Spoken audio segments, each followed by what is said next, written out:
Alright, hello everybody. Welcome to Livestream under the Moonshine with Zaxtor99, number 214. Getting started a little bit late here tonight. Sorry about that, guys. Still have allergies kicking my butt tonight. But I wanted to go ahead and do this live stream tonight. We want to continue the story of Lake of Voices, Part 2. And let me get that up on the screen. I don't know why it's not here yet. Alright. How you doing, Corbin? Good to see you, man. It's been a pretty tough week so far. I'm glad I could catch the stream. Yeah, I understand, man. I totally understand, my dude. Alright, so if you guys missed the about 45-minute live stream last night where I started this Lake of Voices, by the way, this is a free visual novel on Steam. It starts off at a lake, and it started off with one lady and two people that were needing to cross this lake via a wooden bridge. And there was a person that was helping them cross, and he basically said that all three of them could go, but if they all three went, one would likely die. But none of them wanted to stay behind, or none of them wanted to go around the long way along the edge of the lake because of time constraints. So they all decided to follow. They have seen a couple of the creatures from the lake. It's pretty interesting so far. I don't know how good it is, but it's pretty interesting anyway. But these creatures will like sneak up behind them, and they're kind of using, everybody's kind of working together to see them. And they all have these like hand carried lanterns. And I guess these creatures are kind of scared of light, and they were able to back these creatures back off into the darkness of the waters below. Is essentially what happened yesterday. But we're crossing this lake on this wooden bridge, and the let's go back and load it right here. And this is two of the characters here, that Bemily, and this is I can't remember her name. Yeah, I can't remember the name. How you doing, Unbroken Sky? Welcome back. Anyway, these guys are crossing a bridge in the middle of the lake. We have three people being taken across the lake by a guide who obviously has a lot of experience in dealing with these creatures in the dark lake or whatever it is. They've already fought off basically two of these weird-looking, creepy creatures. And the Prowler, I guess. They lost a lantern, it looks like, in the process of doing this. Okay. So let's go ahead and continue. And this game does have some voice acting. I do need to go in here. I did listen a little bit to the... let's go ahead and turn the voice volume up quite a bit, because the voice volume was kind of low. Let's turn that voice volume up a little bit. But there is some voice acting. And I'm kind of talking for the one lady that's not one of these guys. You can stay near me, I'm Bemily, her, basically. since your lantern is lost. Okay, so at first, yeah, Kika and Bemily here didn't really like this gal because they just met her at the beginning of this trip on this. They were all three waiting for this guide. She was waiting for this guide, and it didn't start off real well. This lady kind of seemed kind of snooty, and acted like her getting across the lake was more important than them.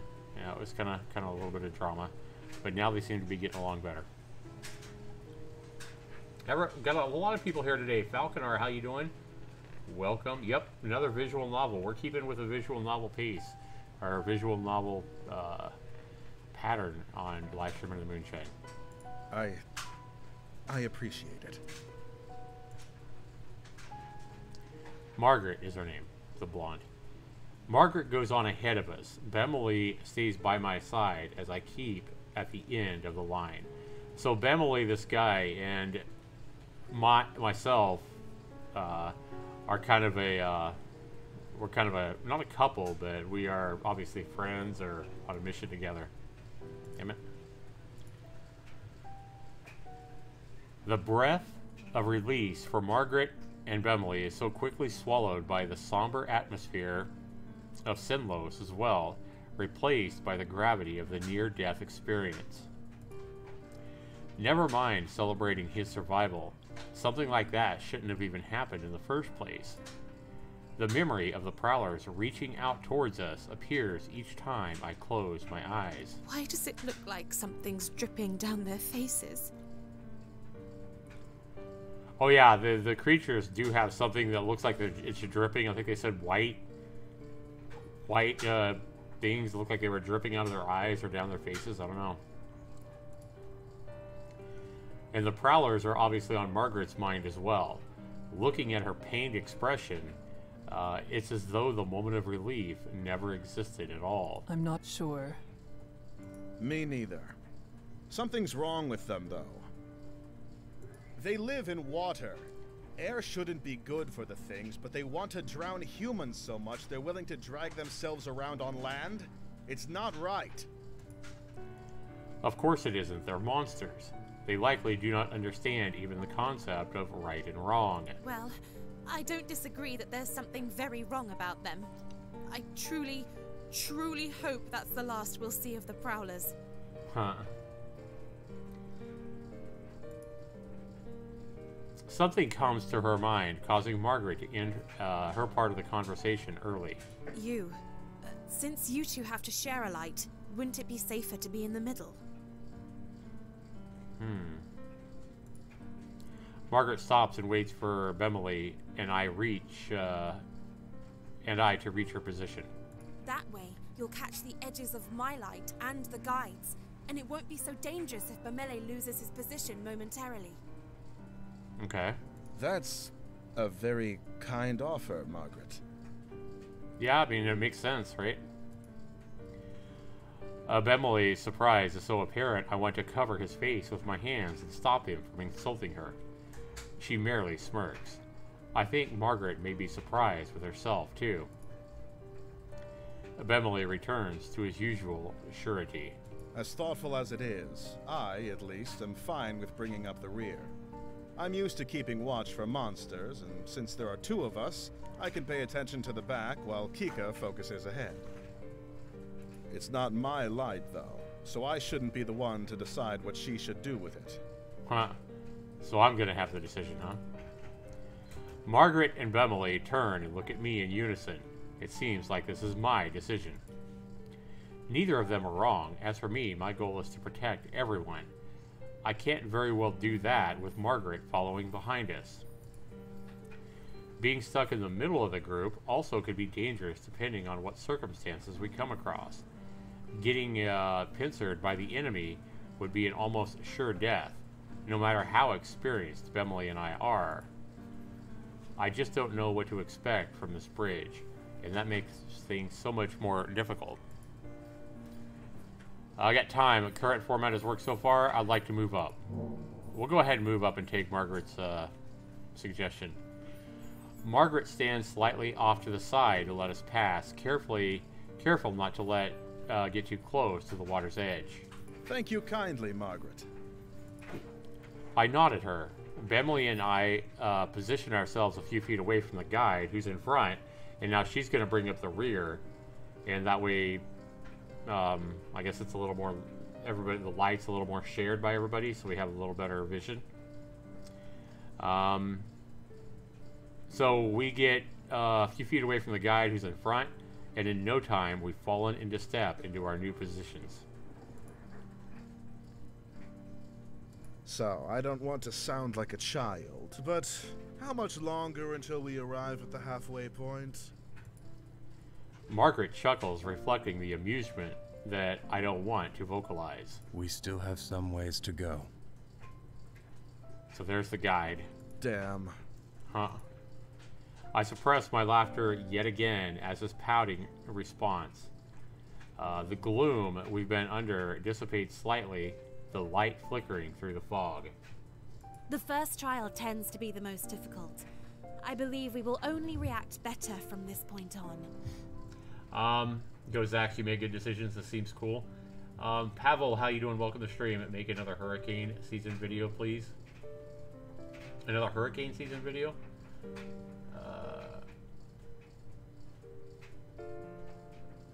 And Falcon, are you a jinx? You can't talk.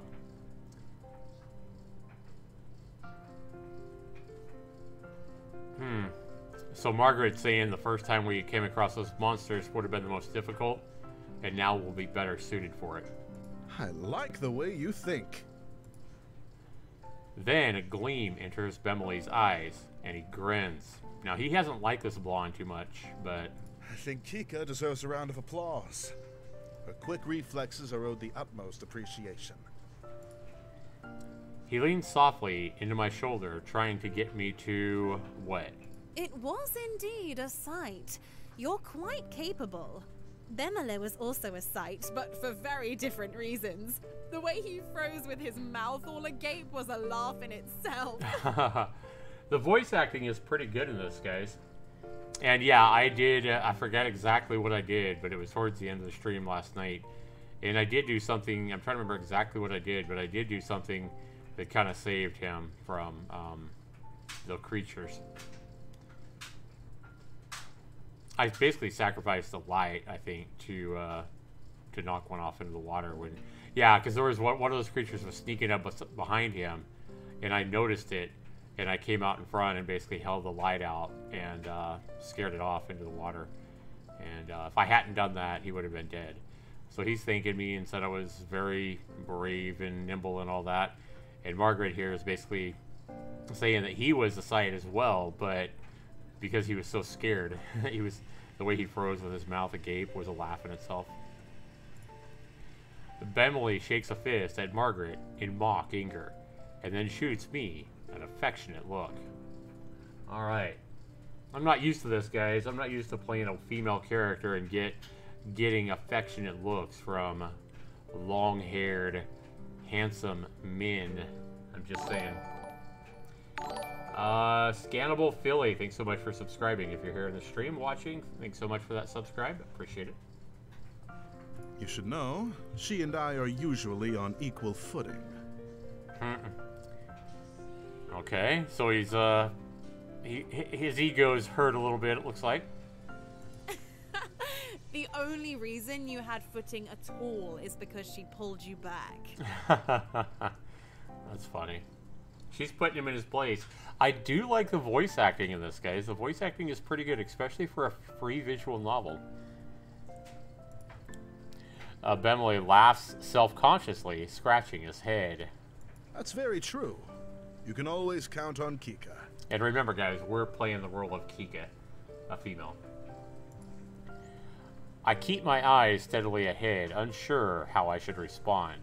I'm pleased, almost grateful to hear what they think of me, but I don't know what I could say that wouldn't seem pathetic. Instead, I contribute the best way I can. I keep my focus on the path ahead of us. Okay, that's probably pretty smart. And without a response from me, the conversation quickly dies out. Still, it eases my heart to be on such friendly terms with my companions. It's strange in the middle, watching over the guide. Until now, I didn't notice how smooth his movements are. There's a sense of grace to his actions, even in the basic task of walking down a bridge. So, if you think about this, guys, as we're crossing this water, I'm not so sure that I made the right decision. I think I should have stayed the way we started. So we have the guide walking in front. And these creatures seem to come up, and they're really sneaky. They come up and they'll sneak up behind you and stuff like that. So the guide's walking in front, leading the way. And before, we had Margaret in the middle. And her first idea, Kika's first idea yesterday, was to walk behind and watch over this Margaret, who doesn't seem like she's really a capable sort of, monster fighter or anything like that. So it was Kika's idea yesterday, all up on her own. I didn't make any decisions or anything. It's just part of the story. Kika decided to follow up in the rear and make sure that the blonde, Margaret, didn't have any monsters coming up behind her. So, But, of course, that put us at more risk. And she was, with whatever his name is. So anyway, she's walking with that guy. So now we're in the middle. We're right behind the guide, and the blonde is all by herself in the back. I don't know that that's exactly safe. I mean, the blonde's going to be able to kind of watch our back, but she could easily get a monster sneak up behind her. I just thought about that. So I don't know. But Bemily is his name. I have to actively stop myself from being distracted by it. Suddenly, I notice the guide seems to be getting further away from us. He's speeding up. Oh, wow. I do the same to match his pace and end up moving at a light jog. Damn, he's walking fast, ain't he? She's having to jog to keep up with him? That's, pretty crazy. Guide, why are we going faster? He doesn't reply. He doesn't even look back at me. Instead, his speed almost doubles. Yeah, the music's getting more intense. I think something's about to happen. I glance back, worried, but Margaret is keeping up with us. The guide keeps moving faster and faster until finally we're at an all-out sprint. Holy cow. Figures in the dark fog fly past us at a blur. And it occurs to me the branching paths in the bridge appear to be sinking? Oh wow, is that why he's running? Because the paths are sinking into the water? That's not good.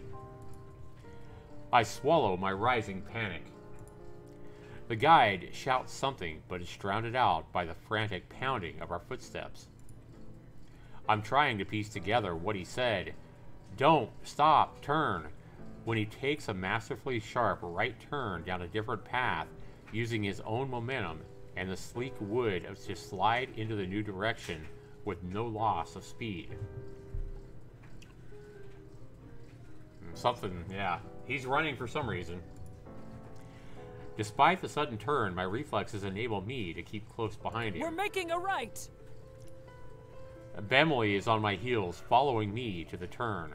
I glance back once more. Margaret, although further behind than before, also makes the turn. We're all still together. As the night wears on, our strength rapidly fades. Even my stamina is being challenged. I can't imagine what this must be like for Margaret. She's holding her side as she runs, clearly cramping from the exercise. Man, this ain't good. How much longer will this last? People have to rest at some point. Almost as if in response to my thought, the guide abruptly halts. I skid to a stop as well, sliding on the surface of the wood. Why did we stop? Bemily's voice is tired, but his guard is up. The guide doesn't answer, just stares at something slightly out of view. I step up to join him, following his gaze further down the path. What the heck? There, curled in a little ball illuminated by the lantern's light, cowers a person. His hands grip his head, and he rocks from side to side, mumbling incoherently. How you doing, Gamer Hacker? Donated some money and the notification didn't pop up. Okay, I'll check it. Thanks, Gamer Hacker. I appreciate that, man. Yeah, any kind of donation you make, I definitely appreciate that. Let me check, man. Yeah, I don't know why it wouldn't have popped up. I have it up here. It should have popped up. I have the alerts up. Yeah, it hasn't come through yet, man. Yeah, not showing it yet, man. But I appreciate the thought anyway, man. So we have somebody. We have somebody basically. It looks like on their knees. His hands are gripping his head, and he rocks from side to side, mumbling incoherently. Yeah, he's curled up in a little ball. What the heck's going on with him, I wonder? And who is this guy? It's a man. Sorry. I'm sorry. I'm sorry. I couldn't. I just couldn't. Please. I'm sorry. Wow, who's he saying I'm sorry to? What's this about? I'm struck with an array of questions. What is going on? Why would he wander out onto the edges, or onto these bridges all on his own? Did he make it this far by himself? Were there others with him? That's what I'm thinking. I'm thinking that somebody else was with him and somebody died. Somebody got taken by these creatures, and maybe it was his fault, or maybe he feels guilty. I'm not sure. if that's somehow the case, I can't blame him for the state of shock that he's in. The man stops mumbling. He glances above him, seemingly only to just now having the strength to lift his head.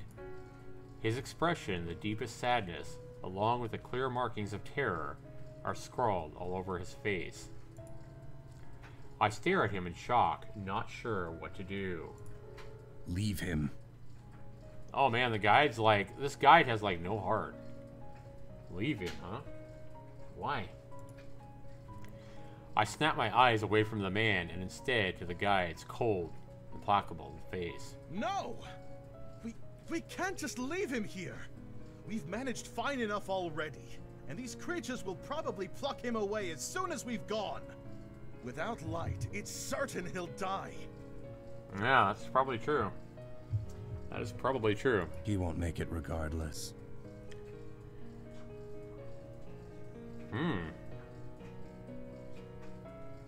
I mean, this is a guide. He is more experienced. You think we should be obeying his commands because he probably knows right from wrong here. But he doesn't seem like he has a heart, you know? The guide turns to look at us, his eyes seeming to glow from the closeness of his lantern. For the first time, I feel uncomfortable in his presence. Whoever shelters him will only risk dragging themselves down with him. Leave him. Wow, we're gonna have a decision to make here, aren't we? I glance at the others. Bemily is outraged, but Margaret is staring at the man with something like fear. She's uneasy, but she doesn't voice her own concerns. I'm trying to think of some kind of compromise when the guide speaks again. His voice is now cutting. If the man comes, then whoever is shielding him will have to remain at a distance from the rest of the group. Far enough that you can't see me, just my light. That is how you will travel across the bridges. Oh, he doesn't even want, if somebody if we decide that we want to try to help this guy and let him come with us, he's saying whoever is shielding him needs to back the hell off and stay the hell away from me because he doesn't want to go down. He's saying right now, hey, this guy is going to cost us our lives. If we take him, he's going to die anyway. And if you guys try to protect him, whoever tries to protect him is going to die. Basically, he's saying you're not going to get me killed by trying to bring this guy along.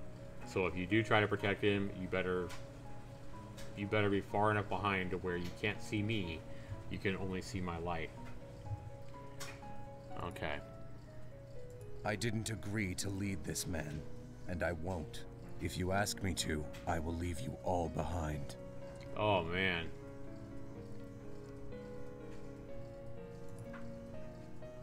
Adrenaline surges through my veins as I tense up. It is painful. It's a painful reminder that the guide isn't here to save our lives, but merely to show us the way. We're on our own here. Margaret, Bemel, and I frantically share more looks between each other, trying to communicate without words. None of us have the desire to speak and be the first to make a choice. The man is standing now, though still hunched with his arms wrapped around himself as if expecting a blow. He stares at the ground rather than at us. Because of this, I'm having trouble reading his face. What exactly happened to him? Are you well, stranger?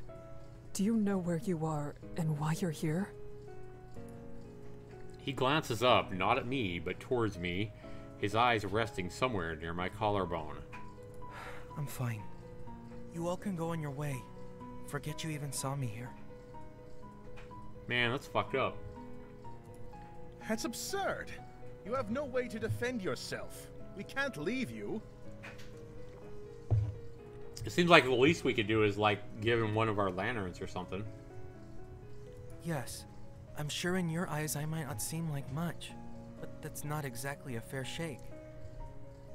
Maybe in a perfect world, every man would be as large as you, but that's not how things always go. Doesn't mean I'm defenseless. The man's response is meandering. The words themselves seem to be in good jest, but he's still barely looking at us, fidgeting with his hands. Bemily frowns, unimpressed.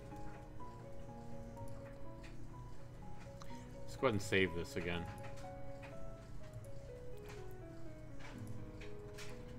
It was a joke. He smiles hesitantly, making eye contact with each of us for the first time. What part of it was supposed to be the joke? Do you even realize what is happening in this moment? Never mind. Forget that too. Point is, I'm alright. You were curled up in a ball when we met. Exactly. Something must be wrong with you.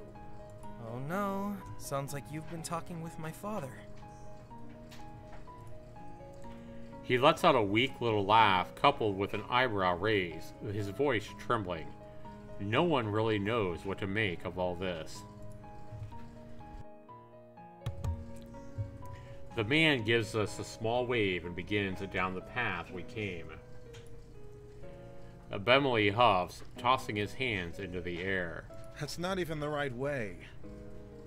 It could be, if he's trying to get to the side we came from. He must have come quite a ways if it was the other shore that he started on. The man's smile grows. Good. That's not so bad. There is no response to this remark, unsure of what could be said, so it sounds like he's going the opposite way we are. I still think he should come with us. A person needs a light, and the guide himself said he won't be able to manage on his own. Sticking with us is his best option. I look over the man's body, noting the scrawniness of his limbs.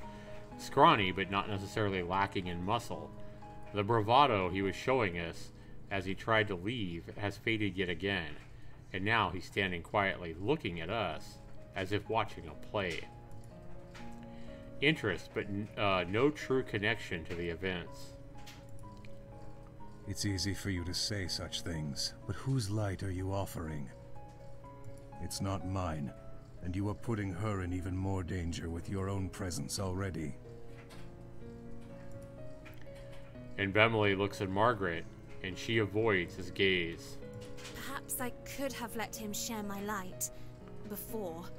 But the guide has said the one with him has to remain behind, and I simply wouldn't be able to manage it. Abimelech's hands turn into fists.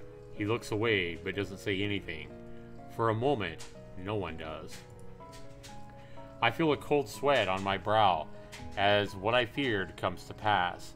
He's stopping us from protecting one another. Why must he get involved now? Why can he not leave us to make our own decisions? You... Don't worry about me. I'll be on my way now. The man's voice is full of something I cannot place, and he starts to shuffle back down the way we came, arms still clenched around himself. Margaret might not be able to take him, but there's another way this could be solved. I could stay back with him. It'll put Abimelech and myself at significantly more risk, but at least this man will stand a chance. We're gonna help him. I straighten my arm out like a rod, blocking his progress past me. He stops, perplexed. I am not afraid to stay behind, as long as Abimelech can remain up front with you in your light. The guy doesn't say anything. He doesn't even blink. Margaret covers her mouth with her hand, muffing some sort of gasp. Abimelech smiles sadly at me. One can always count on you, Kika. The man, meanwhile, stands with his mouth agape, truly and genuinely shocked. Well, what will it be? Margaret sputters for a second, searching for words, but clearly unaware of what to say. Abimelech chimes in before she can get anything audible out. I can stay in between you and the guide. I don't need to be right next to either of you. That way you won't have to... God damn it. That way you won't have to worry about a repeat of what happened earlier. I wouldn't refuse you being here. The guy doesn't acknowledge them. He stares at the stranger. The man shakes under the attention. No, really. I could just go on my own.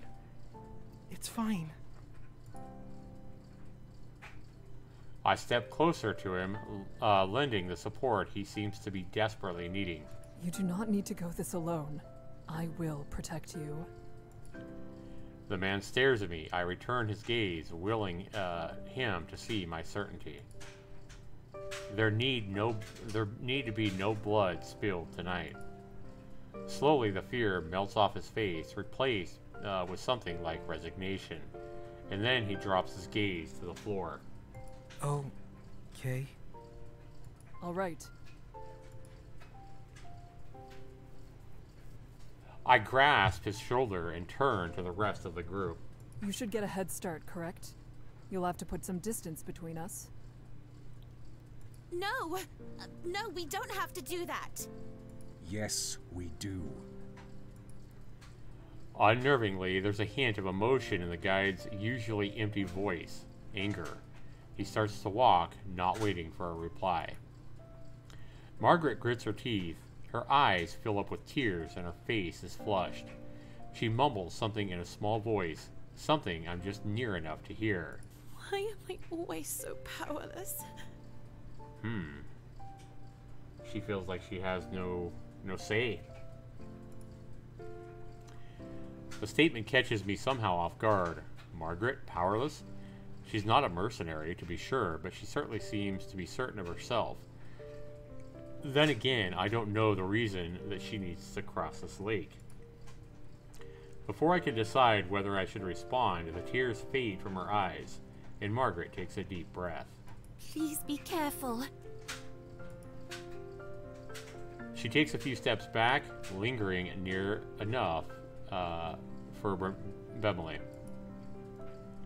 Bemily smiles first at the stranger and then at me. Take care back here, all right? We'll all be together again when we reach the halfway island. It won't be too much longer now. We'll have a nice little camp out, and you can properly introduce yourself to us. Maybe even tell a real joke or two. The man emits a nervous little laugh and ducks his head. The prospect must not be enticing to him. With the stranger having pulled himself out of the conversation, Bemily looks seriously at me. I'm sorry to put you in even more. Stop. Bemily shakes his head, still smiling. I don't begrudge you at all. In fact, I'm glad you did. All I want is for you to remember that goal. Each of us, together, on the island, and then on the other shore, safe. This isn't about what our job is, or where other people need us to be. I nod in response. Bemily opens his mouth and then closes it. He swallows hard. You two. I'm surprised to hear his voice wavering slightly. He swallows again and then he continues. You two should look out for each other.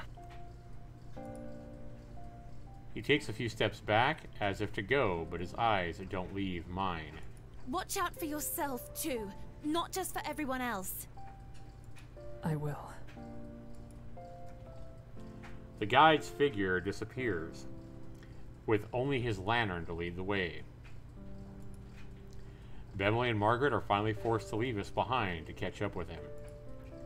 I watch them disappear into the fog, an odd feeling in the pit of my stomach.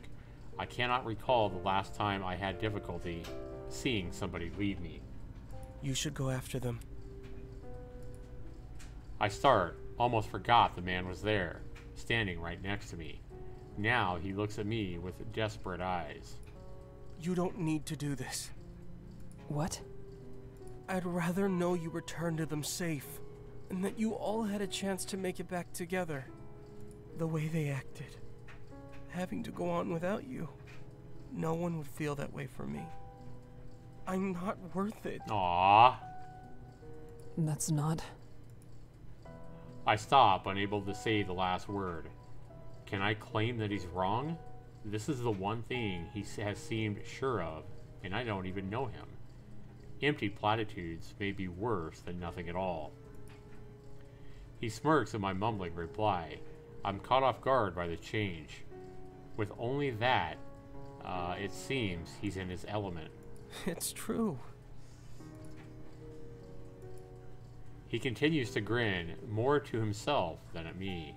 You lot certainly made a scene, huh? That's nice. Being loved and all. He clarifies that I must have given an undesired reaction to the statement. I am so disconnected with myself right now, I'm unsure as if it's surprise appeared on my face or if it was a lack of emotion that put him off. I don't know exactly what kind of love it is you share, but there has to be a bond in that group of yours. He laughs and then speaks quietly. It doesn't matter. I can still try for the other shore. Go.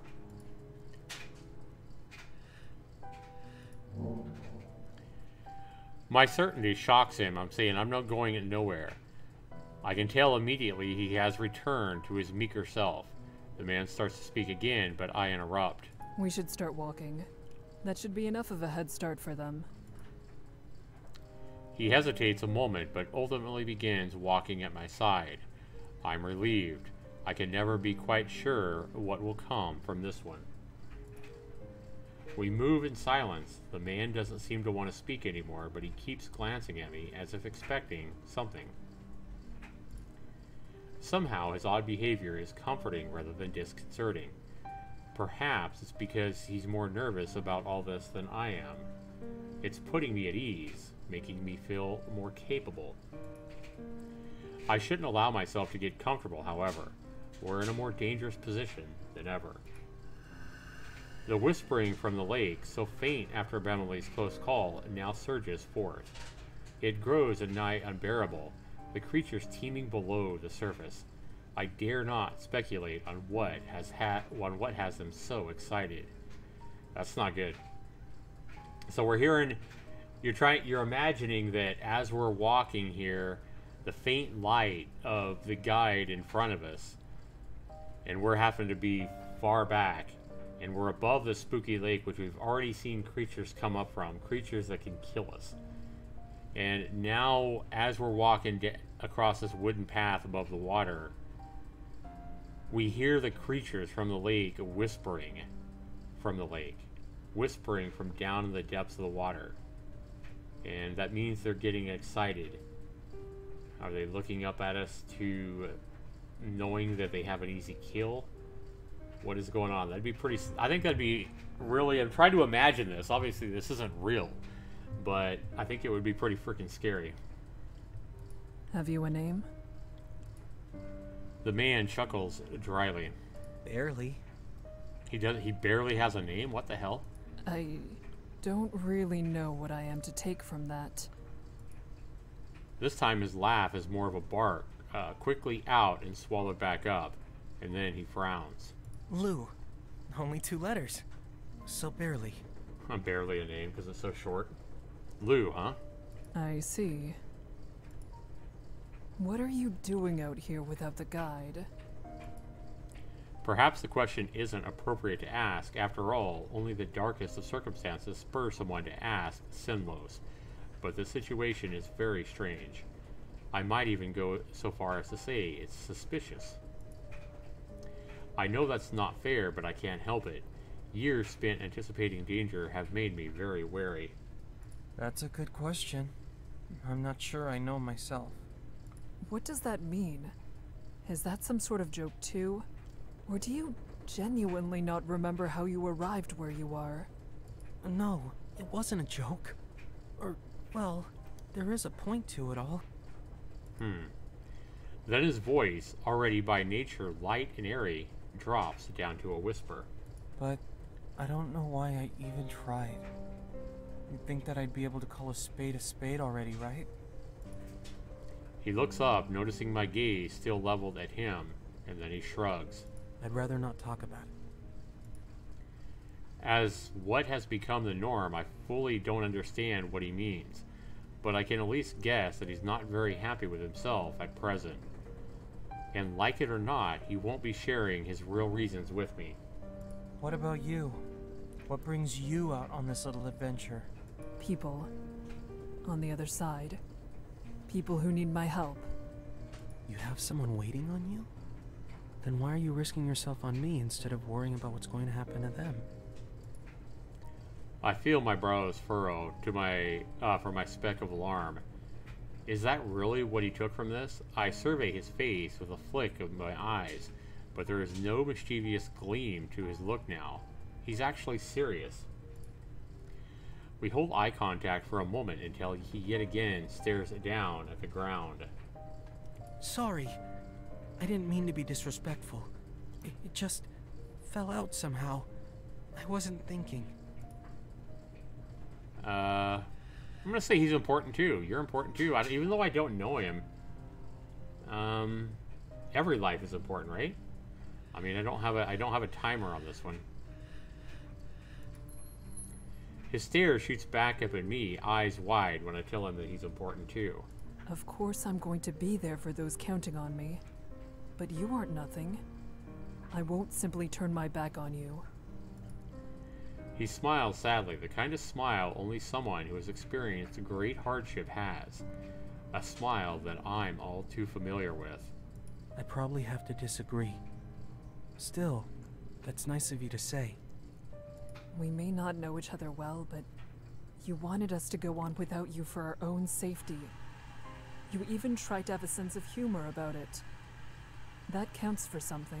That's a true enough statement. I mean, he cared enough about us that he didn't want us to risk ourselves to help him. So it's not like he's a completely selfish bastard, because he didn't want to be a burden on us, you know? My statement is far from grand, yet he becomes distinctly bashful all of a sudden, twitching his legs with each step. He hangs his head and mumbles his next phrase. Sadly, he seems unaccustomed to receiving praise. That's true. Thank you for staying back with me. It's kind of nice. Now remember that we're actually walking. We're following this light behind. We're not just standing here. It kind of looks like we're just standing here looking at each other, but we're walking. I'm pretty sure we're walking anyway. No need to thank me. Oh, right. I can't even show gratitude correctly. Of course. I go to give him a look, but he's smiling now. He looks less pitiful than usual. He almost seems content while crossing Sinlos. How? Why? It is not funny to make a joke out of thinking that way about yourself. If you don't want people to say things like that, then you shouldn't reject their thanks. Either I did right by thanking you, or I did wrong. Fine. You're welcome. This time he lets out a real laugh, though a short one. I'm glad. He stretches his arms out in front of him and elongates his studies, so he's elongates his strides, so he's walking a bit ahead of me. It sits wrong with me, but he's relaxed and completely unguarded.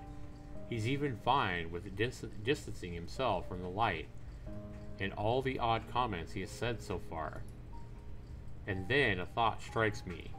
Maybe the reason he's so calm is that he doesn't care what happens to him. My heart plummets into my gut. For a time, there is a relative peace in the silence between us, and then Lou sighs heavily. I never could have seen myself in a situation like this. It seems things really aren't over until they're over. Did you think it was over? He doesn't immediately answer, and when he does, the reply is accompanied by him grasping himself like he might fall apart if he lets go. Yeah, I did. He thought it was over, huh? That would have been the normal outcome for his situation, alone and lightless. I shouldn't have asked. I must have let a frown slip, though, because Lou smiles a non-smile. He stretches his hand behind his neck and gives a little chuckle. Something really is wrong with me. Somehow, I feel lighter. Alright, well maybe this is good. If he's feeling better than he was, then perhaps his view of himself will improve. I wonder who'll still be left standing when this is truly all over. What? Everyone will be. I say it firmly to end the discussion, but Lou's expression grows grave and unusually sympathetic. You know that's not possible, don't you? Someone will go. You should focus on making sure it's someone else. You don't seem to be concerned with self-preservation.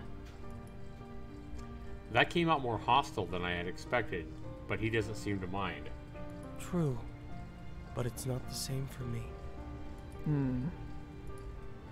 I still don't know how I'm supposed to interact with a person like him. Making conversation is already not a strength I possess. Regardless, Lou echoing that sentiment was not something that I had expected. The whispers from the lake, which had already grown, now speak faster and faster. The individual words are almost audible.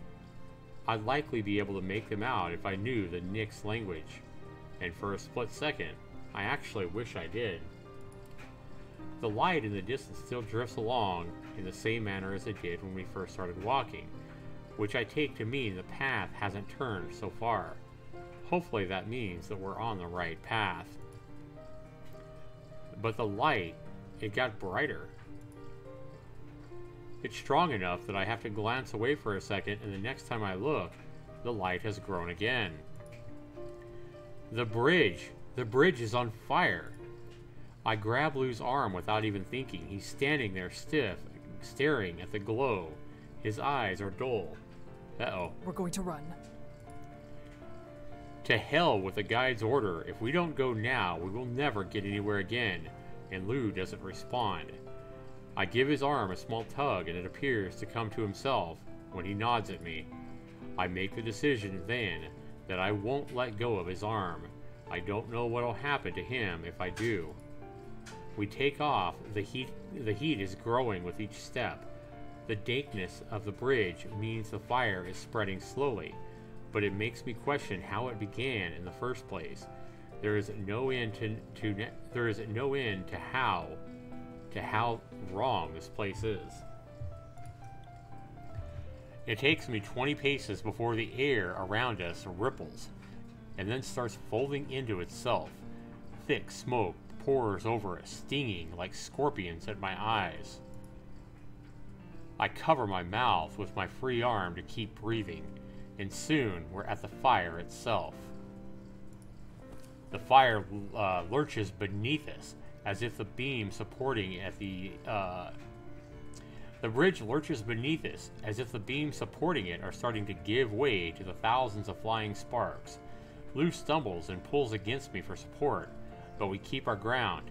I start pulling him through the blaze.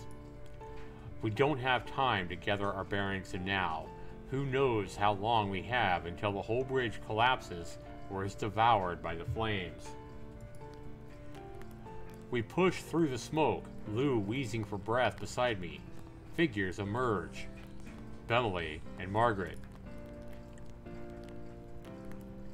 And there's... I look at the two and the situation around them, baffled. None of the individual pieces make any sense until the reality of it all hits me at once. The guide is gone. Margaret paused at the bridge. Her lantern is at her side. It's her glasses that she's missing. Bemily is off to the other side, without a lantern, with only the flickering embers in the wind to keep him out of the darkness. I want to pretend that they're both fine, that they're capable of handling themselves, but I know that's just wishful thinking. Both of them are in danger as well. I don't know how the Nixie feel about fire, how daring they'll be with it so close by, but I can't assume that this is an opportunity that they would want to miss. I have to do something, and I have to do it now. Go to Bemily's side, go to Margaret's side. Margaret. I think he's probably more capable than her is the only reason, and she's a female. Without wasting another second, I run to Margaret's side, Lou in tow. I'm the one who put her in danger, and she needs me. I have to be there for her now. Margaret! Margaret's head shoots up, eyes squinting through the smoke. Tears like ribbons gleam down her face, whether they're because of the smoke or the panic. I don't know. I'm nearly at her side when a shout goes up from the other side of the bridge. Oh no. So we chose her, and now Bemily's gonna lose his life, I bet. This sucks, man. Nope, a chunk of the bridge near Bemily has vanished, collapsed into the water. and in its place are Nixie, trying to crawl their way up. Bemley is backing away from them, but that's only pushing him closer to the other edge. I check on Margaret again. She's on her feet and heading over to me, but she's standing now, and has her lantern to keep the mill monsters at bay. I leave her, running to get my light to Bemley. Bemley stopped in the perfect center of the bridge, unable now to move forward or backwards. Instead, he turns to me, face pained in a way I've never seen from him. All he can do is wait for me to come and hope that it's soon enough. Man, the drama, huh? As I approach, so does a Nyx larger than I knew they could possibly be. It pulls itself halfway out of the water, reaching for Bemley. And it grabs him. It latches its arms around his torso. Bemley lets out an agonized scream, and the Nyx claws anchoring into its flesh, and the creature lets itself fall into the lake, using its own body weight to take Bemley into the water with it. That's not good. I think we lost Bemley. This sucks. I run faster, reaching my arm, my lantern out to him, but Bemley doesn't reach back. He just looks at me. Don't! Oh no. He falls backward into the lake. The Nyx's weight was too much for him to resist, and after a moment the water stills. There's no sign of him. Oh man, that sucks. I stop, panting, still feet away from Bemley fell. Tears burn my eyes. No, he can't be gone. Something tugs on my arm. I panic, but it's Margaret. I gape at her. I can barely keep myself together. What happened to the guide? Is he also? My voice cracks in spite of myself. I don't know that I want to hear the answer, but it has to be asked. No, I don't think so. I couldn't see through the smoke and without my glasses, but I didn't hear anything. How did this happen? While we were running through the fire, the bridge shook. It knocked my glasses off. I bent down to pick them up. There were footsteps. Someone kept going, and then Bemele asked if I was all right. The tears return to her, and she wipes at her nose. She wipes her nose on her sleeve. He said he'd stay to keep watch while I couldn't see. That sounds like Bemele. Man, so he stayed to save her, and now he's gone. I'm so sorry. I don't say anything in response. I can't. The bridge trembles again, and I gather my wits just enough to get through this. We need to leave. Which way did the guide go? It sounded like he just went forward, and then I couldn't hear him anymore. That will work. Lou? I look around for him, realizing he's not with me any longer. At some point, I let go of his arm. He's standing to the side, gaze glazed, transfixed onto the darkness. He seems completely unaware of everything that's just happened. The fire, the Nixie, the death. I step forward and yank him back to my side. What are you doing? He flinches at the unexpected contact, and then attentively at me, but he doesn't offer any explanation. I'm sorry. That is all he ever says, and I let go of him. Both of you stay close. We are not going to separate again. We keep down the path, the flames still gradually gnawing at the planks behind us. The guide doesn't turn up, nor do any signs of him, but we push on. We will not stop moving. And then we do. The bridge comes to a dead end of rotted boards collapsed into the lake. For a moment, our breathing stops at once. If this was the way that led to the island, then I flip back to face the others, my expression unaffected. I'm not going to allow panic to sap the group of judgment. Let's look for another bridge. I resolutely begin retracing our path. The others follow without protest. How you doing, Ryan? What's going on, man? Our regression is silent except for our footfalls and the snapping of soggy wood attempting to burn. We frequently have to step over smoldering sections trying to come alright. At one point, we even have to walk one at a time, sideways, to avoid the wildly flickering small fire billowing out black smoke. Just as my spirit is beginning to dim, we come across different directions to take.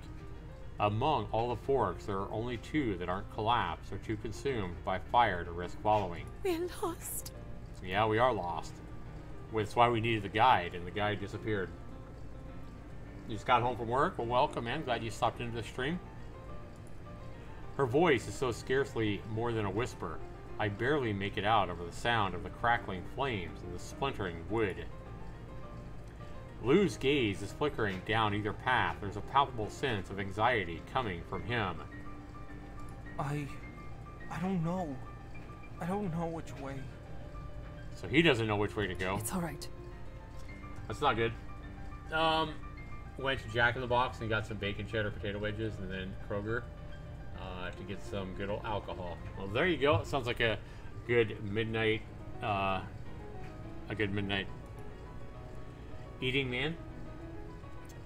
All right, so we've lost our guide over this lake of voices in this game. That's the name of the game, by the way, the name of the visual novel.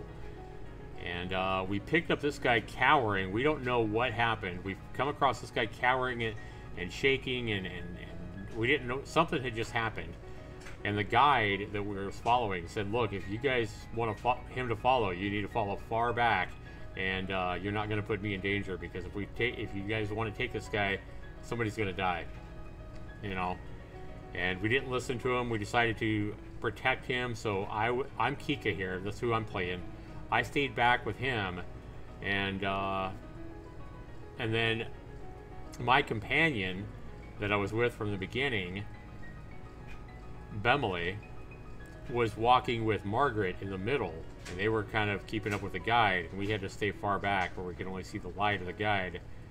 And then all of a sudden we saw a fire. The fire is consuming the bridge, and a monster came up as I'm running with him at the fire to get past the fire before the bridge burns up. I passed Margaret on one side and Bemily on the other side. I decided to choose Margaret because she's a female. And when I chose to kind of walk on her side and take care of her and protect her, a creature from the lake came up and pulled Bemily, my companion, down into the water, and he's dead.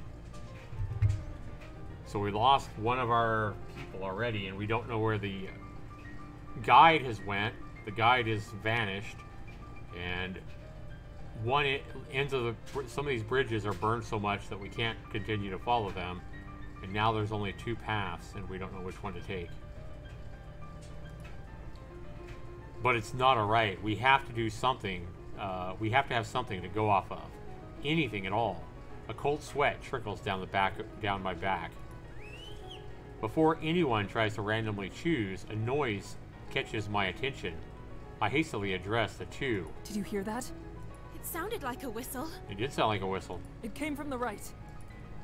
Lou and I trade looks. This could be the signal we need. But what if it isn't? Do those monsters know how to whistle? I would assume not, but...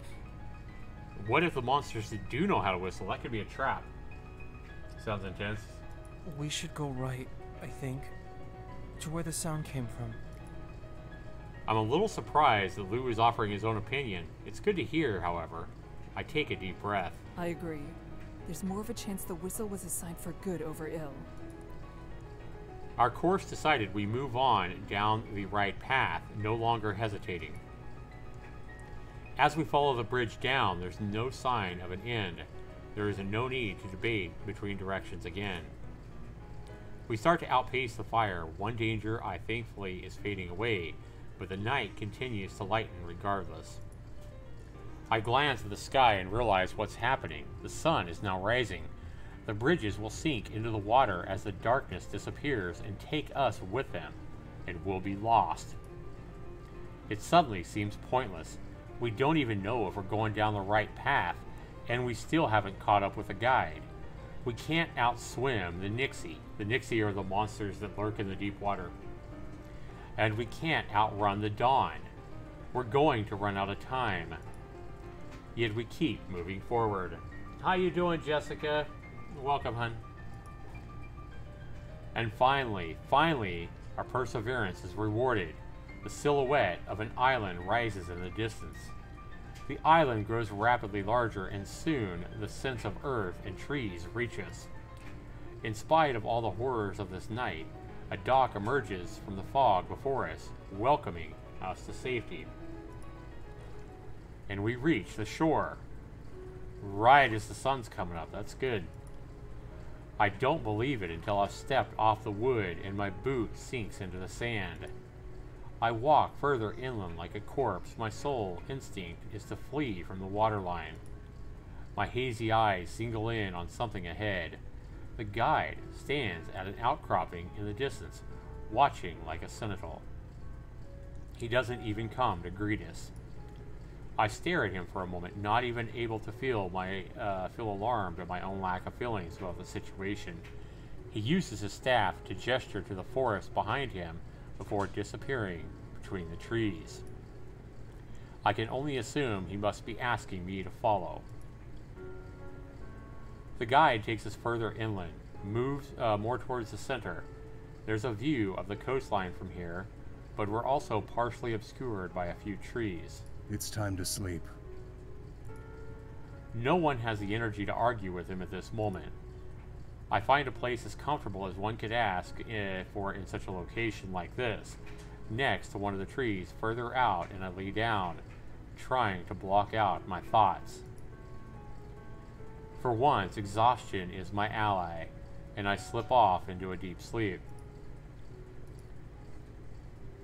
My eyes slowly blink open to readjust to the brightness of what little there is.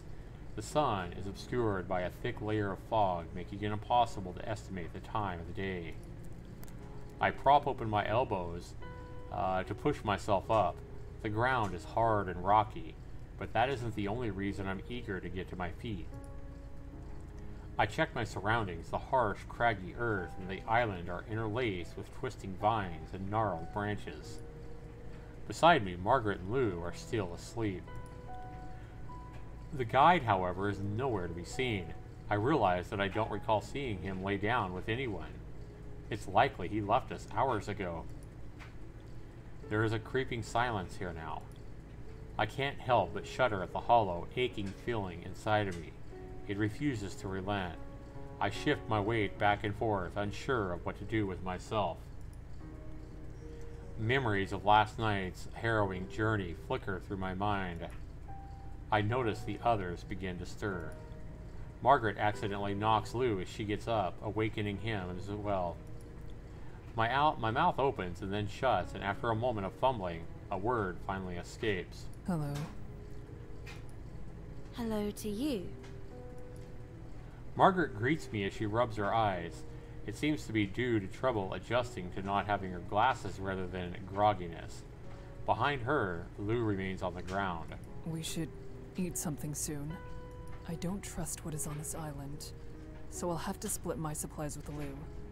I admit, for a trip of this length, I could only manage to carry the minimum, so I don't have much to share. However, you shouldn't be the only one who gives something up. Don't worry about me. I'm fine. I'm not hungry. He's not hungry. Lou's back is turned against us. He still hasn't gotten up out of the dirt. You won't make it very far if you don't have something to eat. Lou buries his head deeper into his knees as he curls up into a tighter ball. No thanks. I wonder when the last time he ate even was. Considering where we found him, he could have been out over Sinlos for more than a day. Yet, he has nothing with him. I'm concerned about that as well. But I know it can be difficult to force yourself to eat after something traumatic, and I'm afraid I'm not very skilled at encouraging others. There's a stinging sensation inside of me. That was not something I ever needed to do because he was there. Margaret and I both frown. Yo, the guide's back. A distinct rustling of the leaves around catches my attention. The guide appears emerging from a thicket. Margaret seems to be a little uncomfortable at his return. Lou doesn't even notice. The guide nears us and begins to speak. The Nixie will not tread on land in daylight. However, being near the shoreline is still dangerous. If you leave the center of the island, remain cautious. Before the sun sets, I will be in this area. It would be wise to meet me here before nightfall. And just what needs to be done over in those woods that cannot be done in the brush here with the rest of us? Despite Margaret's pointed question, the guide considers his piece here finished. He turns around and returns to the forested area from where he came. Beside me, Margaret releases a sigh. Are you all right? No, I'm not. Nothing is all right. It will never get any better. Margaret sucks in a breath as she starts to get emotional. Before it can spill out of her, she turns on her heels and walks off in a direction different from where the guide went. I don't try and stop her. Lou meekly calls to me. I turn around to face him, and though I don't speak, he's standing some distance away. He fidgets and glances over the side, before returning his gaze to my eyes. He gestures me to come closer, and I comply. He begins to whisper at me, but he fumbles with his words, and I can't make out anything he says. I look at him inquisitively. Finally, he speaks up enough to be clear. I'm sorry for what happened last night. He speaks quickly as he looks up at me, eyes filled with sorrow. He shifts his focus downwards. You would have been better off without me.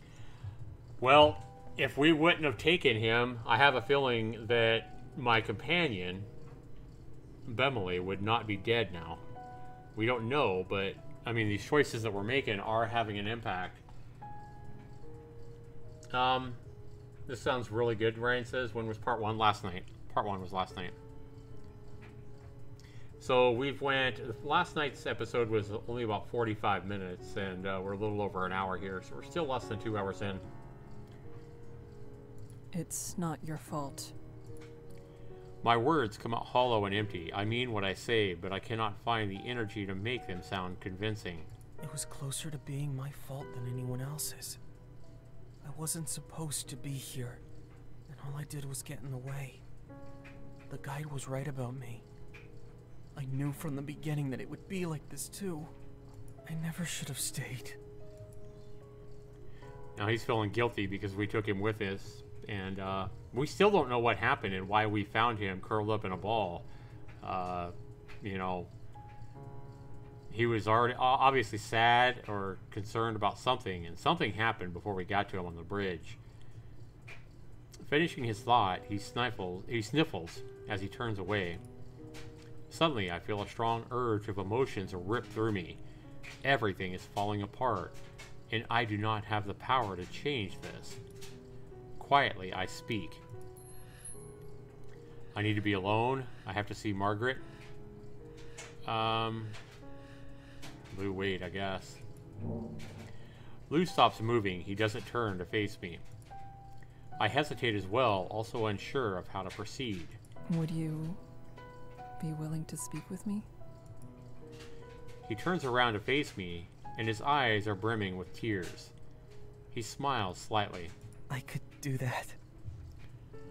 Maybe we could finally find out what happened. I find the will to smile lightly back at him. Lou walks closer to me, and then he pauses. After watching me for a moment, he turns his eyes to the ground, waiting for me to do something. I just stare at him, unsure. After a brief silence, I finally sigh. Ryan says, poor guy, he might have been a sacrifice. Yeah. Lou, can I ask you a difficult question? He flinches. I don't think I'm the person you want to ask difficult questions. No one else can answer this one. It's about you. Oh, in that case, I'm really not the kind of person to give good answers. Huh. By his tone, it seems like he's trying to make light of the situation, but to me, it just sounds sad. I understand. He squeezes his eyes shut and gives no reply. Despite being clearly frustrated, it doesn't look like it's me that he's upset with. Soon, he reopens his eyes, looking directly at me. You can ask me anything. I'll try to answer. But I hope you have a lot of patience. He smiles slightly. Thank you. So, what do you want to know? Have you lost someone in the lake? I think he has. I mean, he definitely lost somebody in the lake, or maybe he murdered them. I don't know. Something. He seems like a nice kid, though. Murder probably isn't what happened. I mean, I don't know. Lou stumbles back a step from shock. I'm sorry for prying, but when we found you, it seemed like you were apologizing to someone. Yeah, I did. And the way you've acted since makes me think that something is wrong.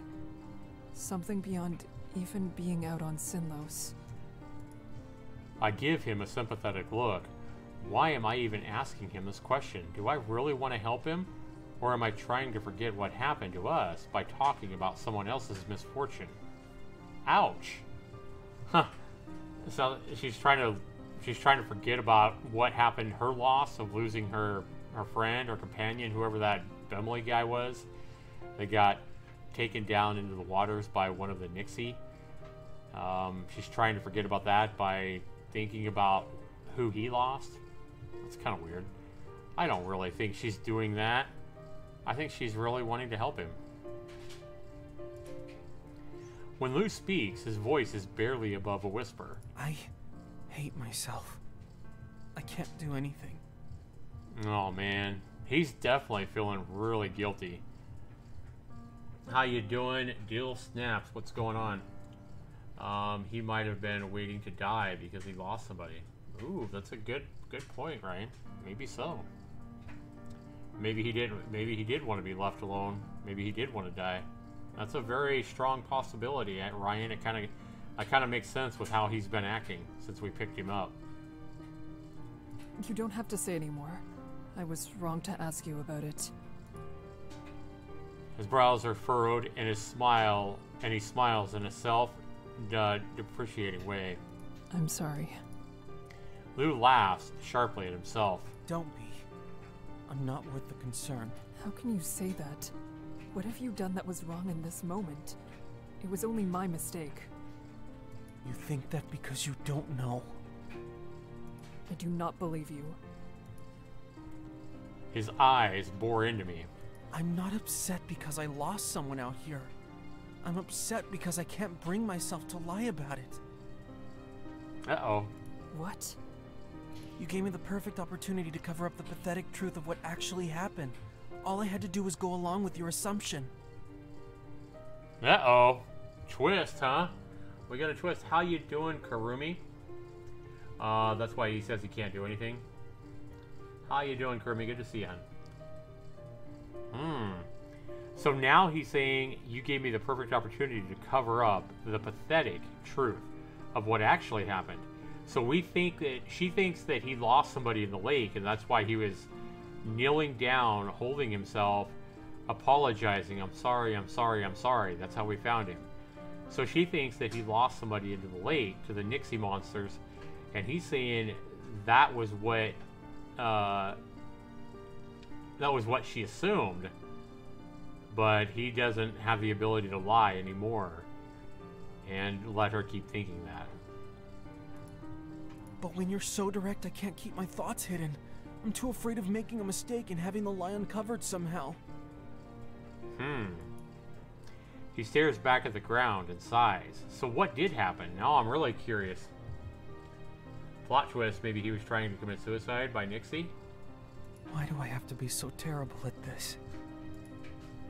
Bewilderment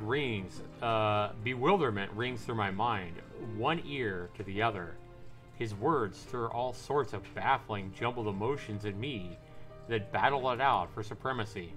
Damn it.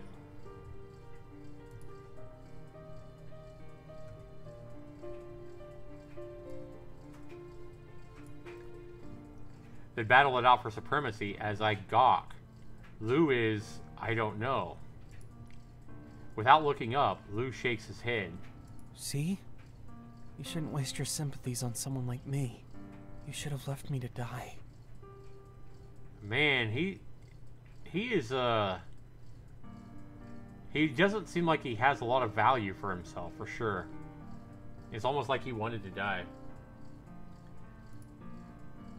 Like a shot, my anger flares up. Pull yourself together.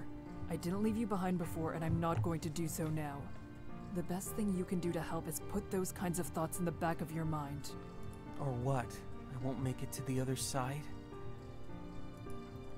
Lou laughs bitterly, his smile almost cruel. If I thought joining you was a way to stay alive, I would have acted much differently. The only reason I came along is because I thought it might be nice to not die alone and forgotten. Oh my god! What? This guy only joined because he didn't want to die alone, but he still thinks he's gonna die? That's fucked up, man. My words sputter and die on my tongue. So she's about to say something, but she can't. Yeah, he's adamant on dying, I agree.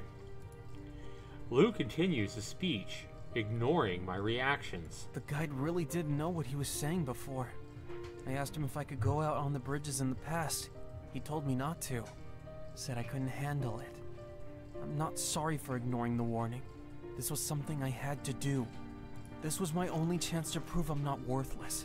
Or to finally accept that I was, once and for all. And we know what the truth is. No, what is the truth, Lou? Stop. I can no longer keep idly listening to him speak. It doesn't have to be this way. You said yourself that it isn't over until it's completely over. There's still a possibility that... No, there isn't. My blood pounds in my veins. Instinctively, I place both my hands on his tightly wrapped upper arms. I don't know what has happened to you, but if there's something you need to do, you can try again tomorrow night. You don't need to give up. You have value. Lou closes his eyes again and smiles to himself. I maintain my grip on him, waiting for his response. All right. I'll try to stay alive if you'll do something for me. What is it? Don't put yourself in danger for my sake anymore. My fingers curl harder around his thin arms, wishing I could argue with him further. But I don't know what is going on inside his head, and I might push him back into giving up. I don't have the luxury of trying to reach him for a second time. I release him and take a step back. Fine. I'll accept those terms. Good. Now you might survive. You need to survive too. He laughs. It goes without saying. He smiles teasingly. His attitude is still difficult for me to grasp, but I attempt to smile in return.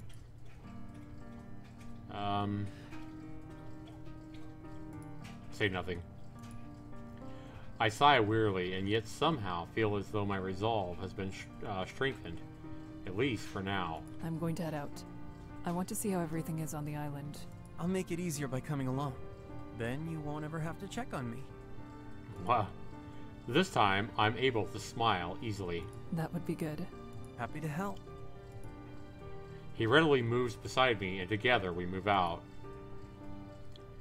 Lou and I head through the wooded part of the island. There isn't anything that could be called a path, but we manage to pick our way through the brush quite well. Through a thinner stand of trees, we briefly catch sight of the guide standing on one of the beaches.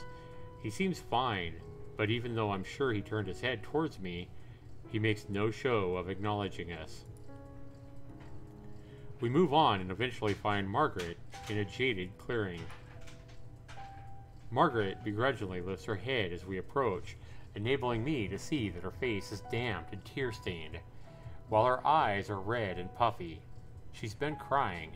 I shift between my feet uncomfortably. Is something the matter? Margaret's glance moves to Lou. She laughs without any humor. Are you keeping an eye on the rest of us to make sure we don't get into trouble? That's not it. Anything could happen, so it is good to stay alert even in daylight. Lou is here because he was also concerned. Well, that's nice. She speaks somewhat curtly, but she's no longer seems depressed. Does this mean you don't have something to say? Margaret shakes her head. I'm happy to report that everything's in order on this front. I'm glad. Of course, I cannot fully believe that Margaret isn't saying what's actually on her mind, but I have no way to truly reach her. Is that everything? I suppose it is. My words come out slowly and hesitantly, as though she might change her mind if I bide my time. I want to do more, but I cannot think of what else I could do for her. Then goodbye. If you need anything, we will be close by. Yes, thank you. I'm sure I'll see you soon. Her response is sincere. It is enough to ease me of some of my worry. I smile, though it's a weak smile. We leave her to be and head off on our own. It's good to know the others are well. We have nothing to do with our time now. Even I can't ignore the wistful tone in my voice. Something is tugging at my heart, trying to tear a piece of my heart away. Lou seems comfortable with my lowering mood. He stares out into the woods rather than at me. I think I'll go to the shore. His words snap me back hard into reality. What? Why? I saw something earlier that I'd like to check out. The shoreline is dangerous. Whatever you saw could not be worth the risk. Lou actually laughs, a sudden sound that's as close to snickering as it is to sputtering. Watching a Nyx drag itself across the shore in the middle of the day would be worth the danger, in my opinion.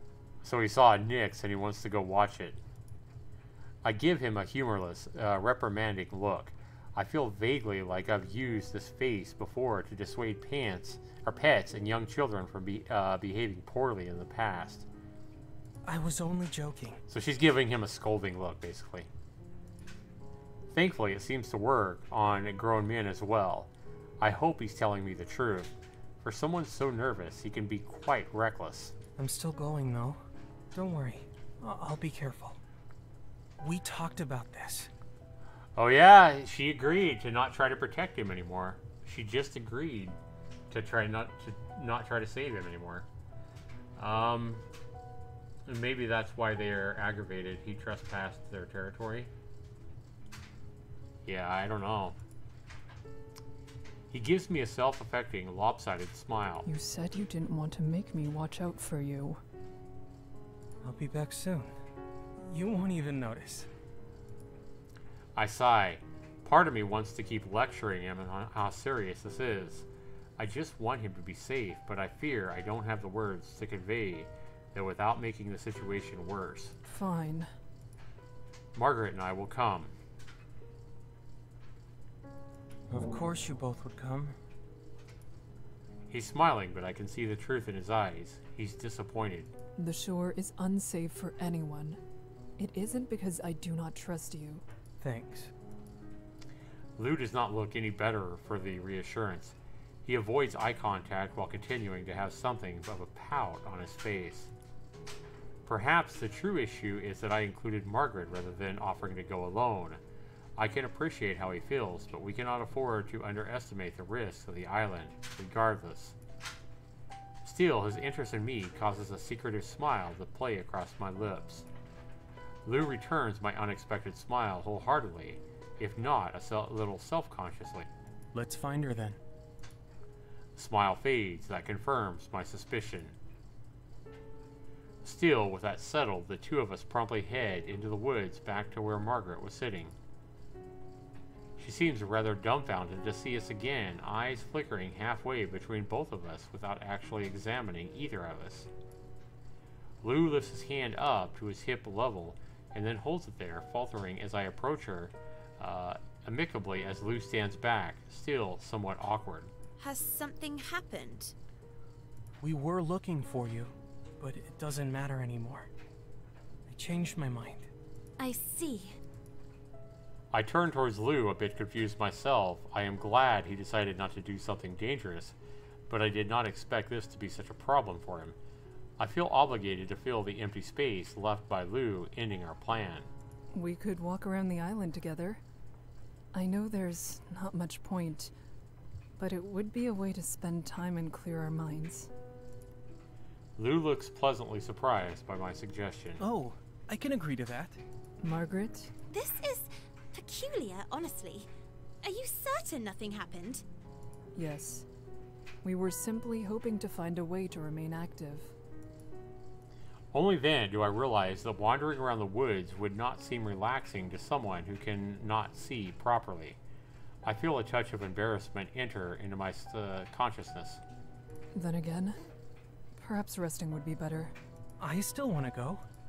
Well, I'm about finished with sitting in the dirt. A short walk could be a good chance to get my thoughts properly arranged. The corners of my lips twitch up. All right then. We can do that. Margaret and Lou smile back at me. We make our way to the edge of the forest where the trees are thinner. Lou strides with a light-hearted ease that is entirely new and uplifting to me. Perhaps he is pleased to be out of the forest. He is content to enjoy himself silently. So... Margaret, on the other hand, seems to want to start a conversation, but doesn't know exactly what to say. Normally, I would ask if everyone is well, but that has already been discussed earlier. It would be very peculiar to mention it again, which leaves me with no topics to draw upon. At last, Margaret comes to a decision. You know, Lou, your hair is just striking. I've rarely seen a color quite like it. Really? His steps become an uneven shuffle as he stares at the ground. He rubs his arm a bit too forcibly. Margaret can tell immediately that she chose the wrong subject. She attempts to salvage the situation with some encouragement. That was intended as a compliment. Unusual doesn't necessarily mean bad. It's merely curious. Despite her efforts, Lou takes the worst out of her comment. He seems to believe that if something is directed towards him, it must be a vile insult. This guy just has no self-confidence. I mean, he is like, yeah, he like she already said, he has no value. She keeps trying to tell him that he has value, and he just has no self-value at all, it seems like. I don't know what to tell you. It just ended up this way. I'd say you should ask my parents about it, but that's not possible. Uh-oh. No parents, huh? I frown gravely at the obvious implication. Margaret notices as well and doesn't ask further, letting the conversation end in failure. I watch Lou's expression turn wistful. Suddenly, he laughs in a self-depreciating way that irks me when I hear it. I guess my hair is the perfect color for someone like me. I've always been an outsider even where I was born. Lou elects not to participate in further conversation regretfully. Yeah, Brian says that must be part of the reason he was out there. Yeah, probably. For a brief moment, all of the troublesome circumstances seemed to float away from my mind. I wish it could go on for longer, but it's only been a little while later when I have to speak up. We really should rest before nightfall. Both of my companions nod in agreement. We return to the place the guide asks us to wait for him and get as comfortable as we can. The three of us quietly wait for the guide's arrival, occasionally chatting with one another as we rest. The skies turn orange as sunset comes upon us. As the color seems to drain from the world, being consumed by the fog, the guide makes his appearance. Lou avoids contact with him. It's almost time. I nod and feel myself grow tense. We truly are about to return to those bridges. So we're only at the. This is the halfway. This is the halfway point. I thought we were all the way across the lake, but this little island here, I guess, I'm just knowing now. I thought we were done.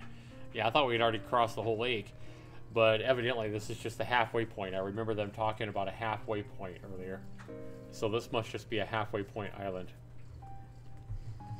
So we still got half the lake to cross, I guess. We silently stand as one, forming a vigil of sorts. Our remaining lanterns illuminate the dark, prepared for tonight's journey. And yet the way forward does not appear. The bridges haven't risen from the depths. I glance to my side. The guide doesn't look at all pleased. The corners of his mouth have a harsh bent as he briefly loses himself into heavy thought. We must go to the shore. He doesn't offer an explanation for why. Instead, he just goes on without us.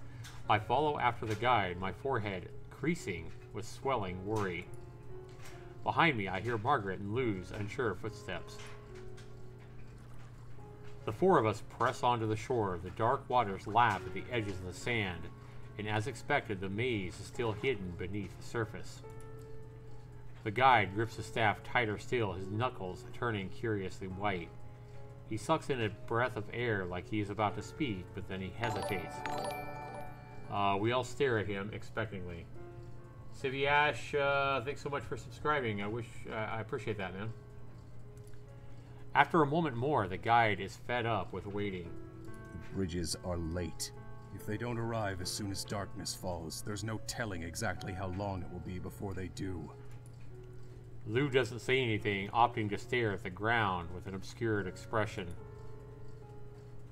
And how come we don't hear her voice right here? That's weird.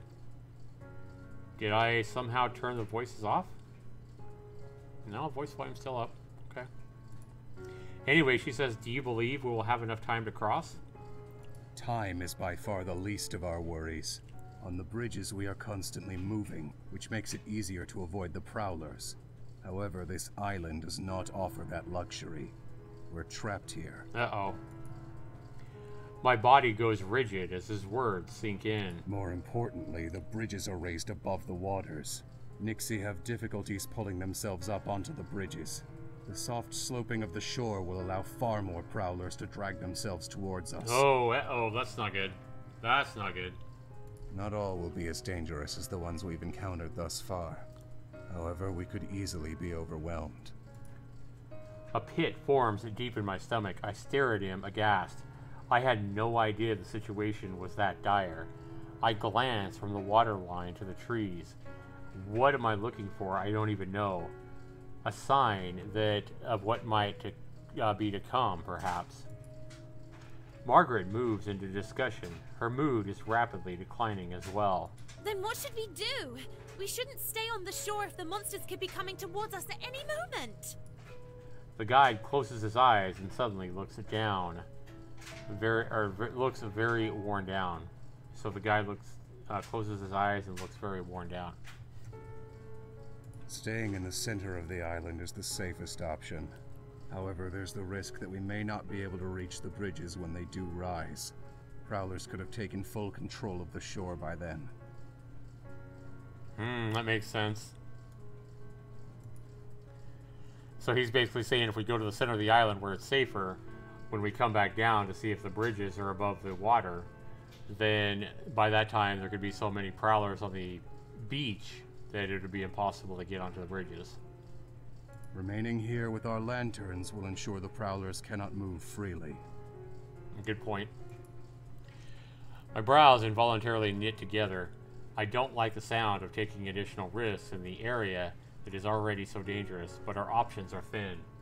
I will not be kept on this island for another day, so the shore is where I will be. You may wait at the edge of the forest, or even at the center of the island if you fear being attacked. If the prowlers come between us and you fail to make it to the bridges, I will leave you behind. Oh, wow. The guide has made his decision, and we now must make ours. If you were staying by the shore, perhaps I could be positioned somewhat further back from you, and then the others could stay further back still. That would keep us safer, without having any major gaps of darkness between us and the shore. I'd say that's likely our best option, and we don't have time to come up with any other way regardless. Fine. Settled on the matter, the three of us begin to move our way from the guide. He pays little attention to us, instead silently fixing his eyes on the water. I take my place in the middle of the shore while Margaret and Lou hover closer to the island's core on the line between the dirt and sand. After getting a sense of where they are, I turn my gaze ahead. At first, I think I'm being fooled by the fog. There are several white dots playing along the edges of the water. Yeah, that's what I was about to say. When I first saw this image, it looks like you can see eyes. Uh-oh.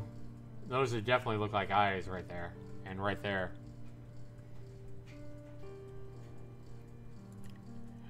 Dark globes begin to surface, and I see them for what they are. They're eyes, yep. So many white, dribbling eyes gleaming sharply against their pitch-black bodies as the Nixie bob up and down. They surface and disappear in a loop, each time more sets of eyes and closer, surveying us more intently. Then they cackle. The sound is atrocious, gurgling, and then turning high-pitched as they seem to take full stock of us. The lights in their eyes somehow seem brighter than the first Nixie dig their claws into the sand and begin dragging themselves up onto the shore. I plant my feet firmer. A shrill shriek pierces the air, accompanied by a telltale hiss. I whip my head backwards towards the sound, only to be greeted by a coal-black darkness. I cry out desperately into the void where Margaret and Lou stood. What happened? There's silence. Then the best possible sound. Margaret's voice replies, albeit shakily. There was a prowler in the woods. I didn't notice it until it was already too close to me. I dropped my lantern when I saw it. Oh no. The light was enough to drive it away, but now it's gone. Shattered. The lights shattered? That's not good. I swerve my head back to make sure the shore is still clear before I sprint over to release them from the darkness with my own light. Risky, thanks so much for the subscribe. I appreciate that, man. Hopefully you're enjoying the stream if you're here. If you are, make sure you hit that like button. Say hi in the chat so we can say hi to you. Margaret stares down at the ground dejectedly when I arrive. Lou stands nearby. He avoids eye contact by awkwardly looking away as I approach the two closer. We can make a small fire for light. That's a good idea. Margaret sniffles loudly. That may work for now, but what will we do once we're back on the bridges? Yeah, she lost her lantern. God damn it, man. We will manage. I speak firmly, trying to reassure her. I can't even guess how effective the attempt was. Lou, please, clear some space while I gather kindling. Lou looks startled and then starts at suddenly being addressed, but quickly nods and gets to work, pushing away the leaves on a small patch of dirt.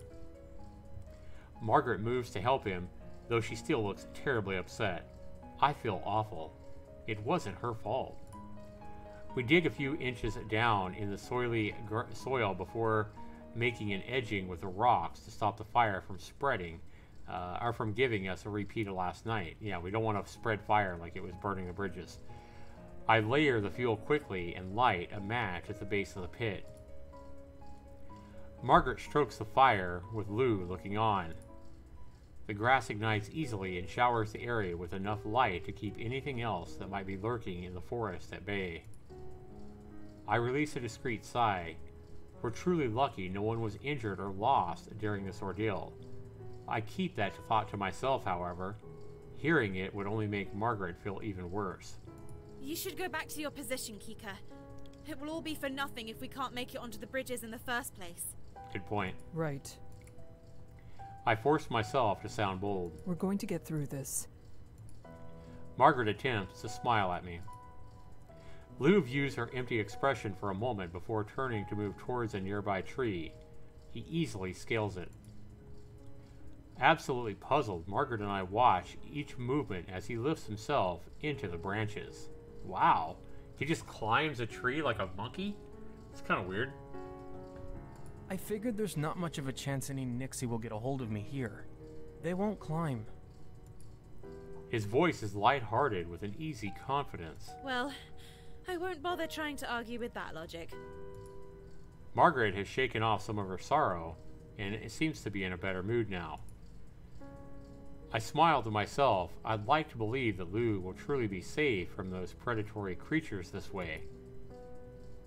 With the two of them doing as well as they can, I cautiously back up to my original position. I return my full focus to the shoreline. As we feared, this is becoming a pressing situation. More prowlers rose from the waters while my attention was on those two. And the guide says, they've surrounded the guide on both sides.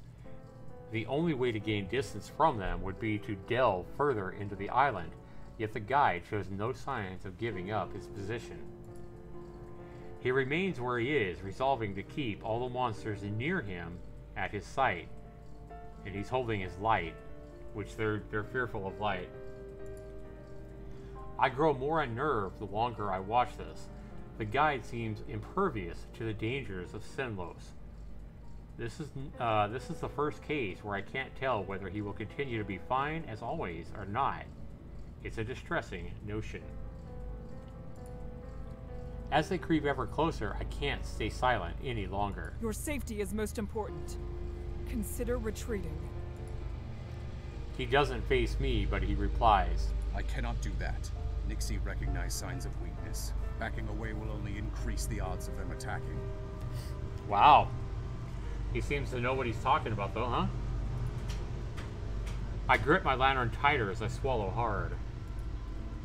As if to answer my own question, a thought whispers into my mind, and I look down at the lantern in my hand. I could throw it. As long as I don't let it go too far down the shore, it doesn't seem plausible that a Nyx could take it. I don't know that I'd risk throwing my lantern. You're going to break another lantern, and you're going to need it if the bridges come up and you need to cross. But if I do, I lose the lantern, especially after Margaret lost hers only moments ago, and then... No, I'm not going to throw the lantern.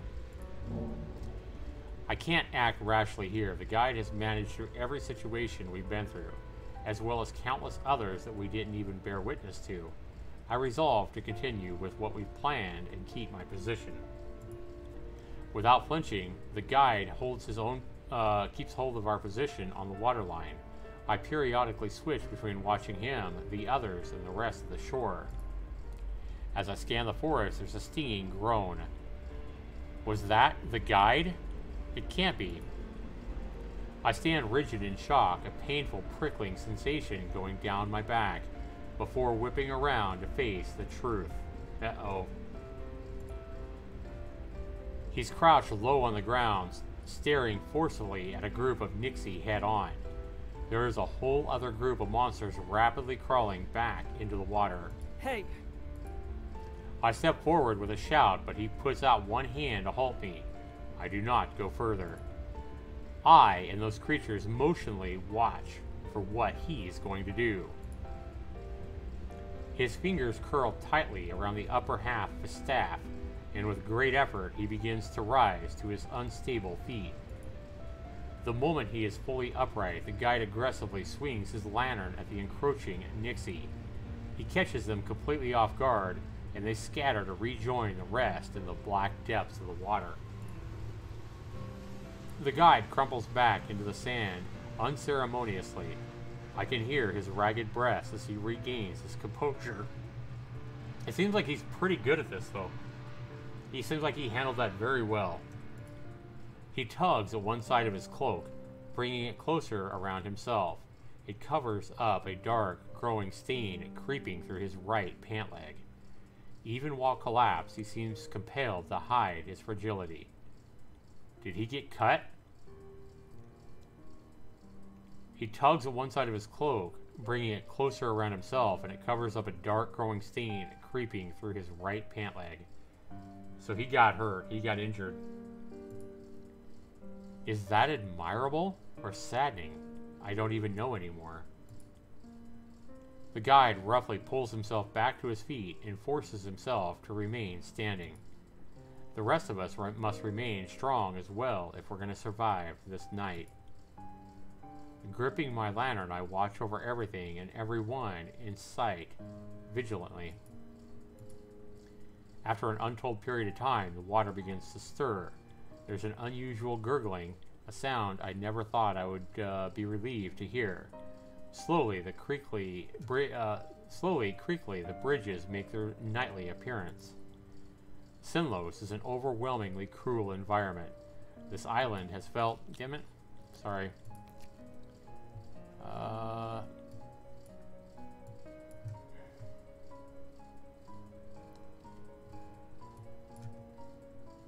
How come I can't...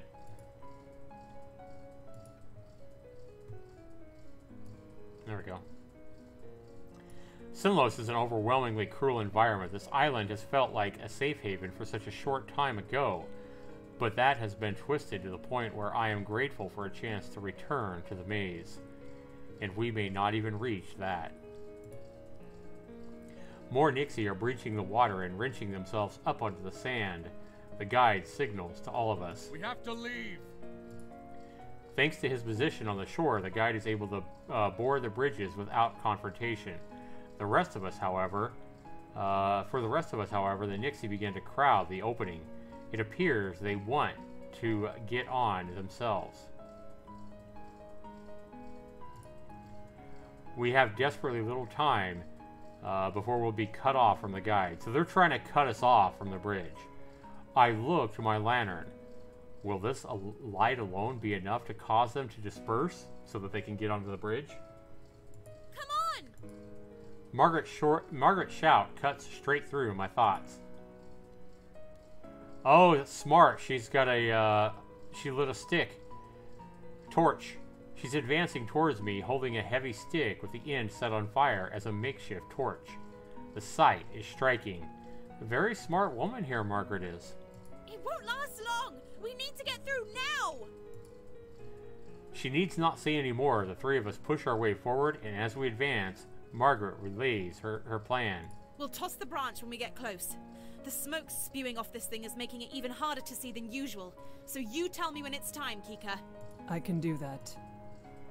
The shore approaches closer and closer, and every single one of the Nixie turn their attention towards our small group. Now, after alerting Margaret, she gives her all furl to the flame ahead of us while avoiding setting the bridge itself on fire. The monsters flee from the torch, and a path has been cleared. We waste not one moment sprinting towards the bridges. While the others near my side, I amble back into the maze. We don't stop until there is a considerable distance between us and the shore. It is there that we encounter the guide. Upon seeing this figure, I hide a sigh of relief.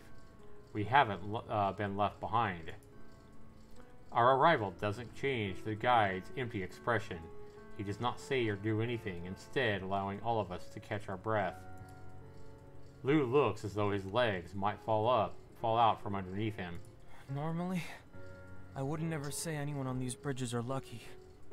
But we are. Margaret chimes in, equally as amazed and exhausted. I don't know how we managed to do nothing wrong. That feels far more fitting for this journey. We treasure the moment of triumph for a little more before the guide ends the silence. We need to start walking. We've already lost much time as it is. Almost as soon as he finishes his statement, he stumbles, nearly falling back down. His hand slipped down the shaft of his staff as he sinks to the ground. He gasps under his breath. Are you all right? Is there anything we can do? I don't have much, but I could still clean and wrap it. I take a few hurried steps closer. I reach my hands out towards him, which he curls away from like a barn cat. He turns his gaze up to me and he shakes his head. I tended to it myself when you were still on the shore. Okay. Moments tick by as I stare at him, growing more and more nervous. As horrible as his injury is, the larger situation at play is dire for all. It is a weight bearing down on each of us, threatening to bring the entire group to its knees rather than only our lead. We can't stay here. Are you able to walk? He eyes his feet with gritted teeth, and he clenches his staff tighter. Not like this. No, boy. He can't even walk. A beat of quiet passes before he continues, his voice slightly ragged. I have a way. It will be enough to get to the other side. Shaking, he removes a hand from his staff and reaches into his cloak, searching for something. I have little other choice but to watch as he searches his pockets. The panic that we thought was past starts creeping back in. He retrieves a small vial of viscous liquid inside, swishing it slightly as he holds it up. I peer at it curiously. Drinking this will numb the pain. I'll be able to ignore that my leg is injured for the time being. I analyze the vial hesitantly. I'm pensive as I mull over the possible other effects it could have. Something that potent would be a miracle drug if there were no downsides along with the positives. Is that safe? It must cause drowsiness or have some kind of impact on you. Not to mention, pushing your leg so hard when it's in that state could permanently ruin it. He regards me as his lips twist partway into a snarl. My leg isn't broken. It will heal without issue once I'm able to treat it. In order for that to happen, however, I need to live. I flinch slightly. He wouldn't usually snap at such a question. The pain must truly be getting to him. That is good. I'm still not clear on what the side effects are. We must be prepared for whatever may come. It can slow reflexes and cloud the mind. I look at him nervously. I'm not very comfortable with the sound of that. Margaret quietly gasps, bringing a hand to her mouth. Lou gazes on with an empty expression on his face. The guide heaves another sigh, though the pain in it makes it sound more akin to a groan. He is still impatient with the group's delays as the time marches on. I will only be taking half a dose. It won't ease all of the pain. However, it will reduce the odds that I will be notably impacted by any adverse effects. I know how you feel about others coming close to you, but is that truly the best solution to a situation like this? You need to be clear-headed here. Margaret looks at the bottle and then at him skeptically. I can't walk without it. One of us could help support you. Even if you worry over another person being nearby, putting up with that seems more reasonable than losing sense of what's going on around you. He doesn't even look at Margaret at all as he pries off the cork top of the vial and downs a portion of the contents. Margaret can't suppress the surprised cough that escapes her mouth. We were still discussing this. The guide continues to not acknowledge her at all. Margaret silently fumes to herself over the ordeal. Lou looks down at the bridge quietly, still almost entirely uninvolved in the events involving him. The guide softly rests his forehead against the side of his staff. His eyes droop slightly, and he relaxes his muscles briefly. He waits patiently for the medicine to kick in, forcing the rest of us to do the same. After a brief pocket of time, the guide's labored breathing steadies, and he slowly pulls himself back up to his feet with his staff as leverage. Despite stumbling slightly in trying to get up, the spike in energy he receives from the medicine is noticeable. Finally, he addresses Margaret's point. The odds of making a mistake with my reflexes dulled is far lower than the odds of something going wrong with one person holding up another who can't even stand on their own. If the bridges start to sink, if we're attacked, if one simply misplaces their footing and slips, both people will likely go down together and never get back up. That's a good point. He definitely makes a valid point there, I think. And as I've stated, we've lost a great deal of time. No one could carry my weight without being slowed down. Now we must begin the journey again if we wish to reach the other side. He states this firmly before turning his back to the group and walking away. Margaret purses her lips tightly and looks at the guide's retreating form rather unpleasantly. Still, she makes no further attempt to argue. It's already been decided. We can do nothing now. I can still see him limping. I cannot deny that it is worrying. He's already taken half the medicine. Would taking enough to properly walk be so much of a risk? I begin to follow after the guide, and the two with me follow behind, making sure to stay within the safe harbor of my light. Once I'm near him, I notice that he isn't becoming more stable in gait. I ponder over whether I should mention my thoughts to him or not. I think he knows what to do. I bite my tongue and let my thoughts go. Now is not the time for making even more of a fuss. The guide knows how to manage these types of situations. Creating another discussion will waste even more of our time and accomplish nothing. It's already been settled, and I need to keep it that way. Our group moves at a much brisker pace than we did the previous night. After the exchange that just took place, the mood has sunk low into the murky pool. Not a word is exchanged between us. The only sounds that accompany us are the whispers of the demons in the lake and the pounding of our feet hitting the wood. After some time, we encounter a strange bridge. The oddity is noticeable immediately. The boards bend inward and become far narrower than the other bridges we've come across. The guide marches forward with no hesitation, while the rest of us awkwardly halt in front of the unknown path. He calmly walks in the center of the boards. Halfway there, he begins to wobble. I suck in a breath as I can only watch. To my relief, the guide is able to steady himself and make it all the way across without another hitch. Now it is our turn, and with only a single lantern shared between us, we have to be mindful of how we cross without leaving anyone in the dark. I will stay in the middle. One of you will lead while the other goes behind. I ponder over what positions to take. The person in front could potentially stall the others or bump into us, so it seems important to send someone capable of crossing without stopping. Yet it may be better to send someone who could possibly be left behind first to ensure that doesn't happen. I look over my two companions who have been pensive over this decision. None of us want to make the wrong choice here. I hope dearly to myself that we are exaggerating how dangerous crossing this thin bridge will be. If no one has an opinion on the matter, I would like to go last.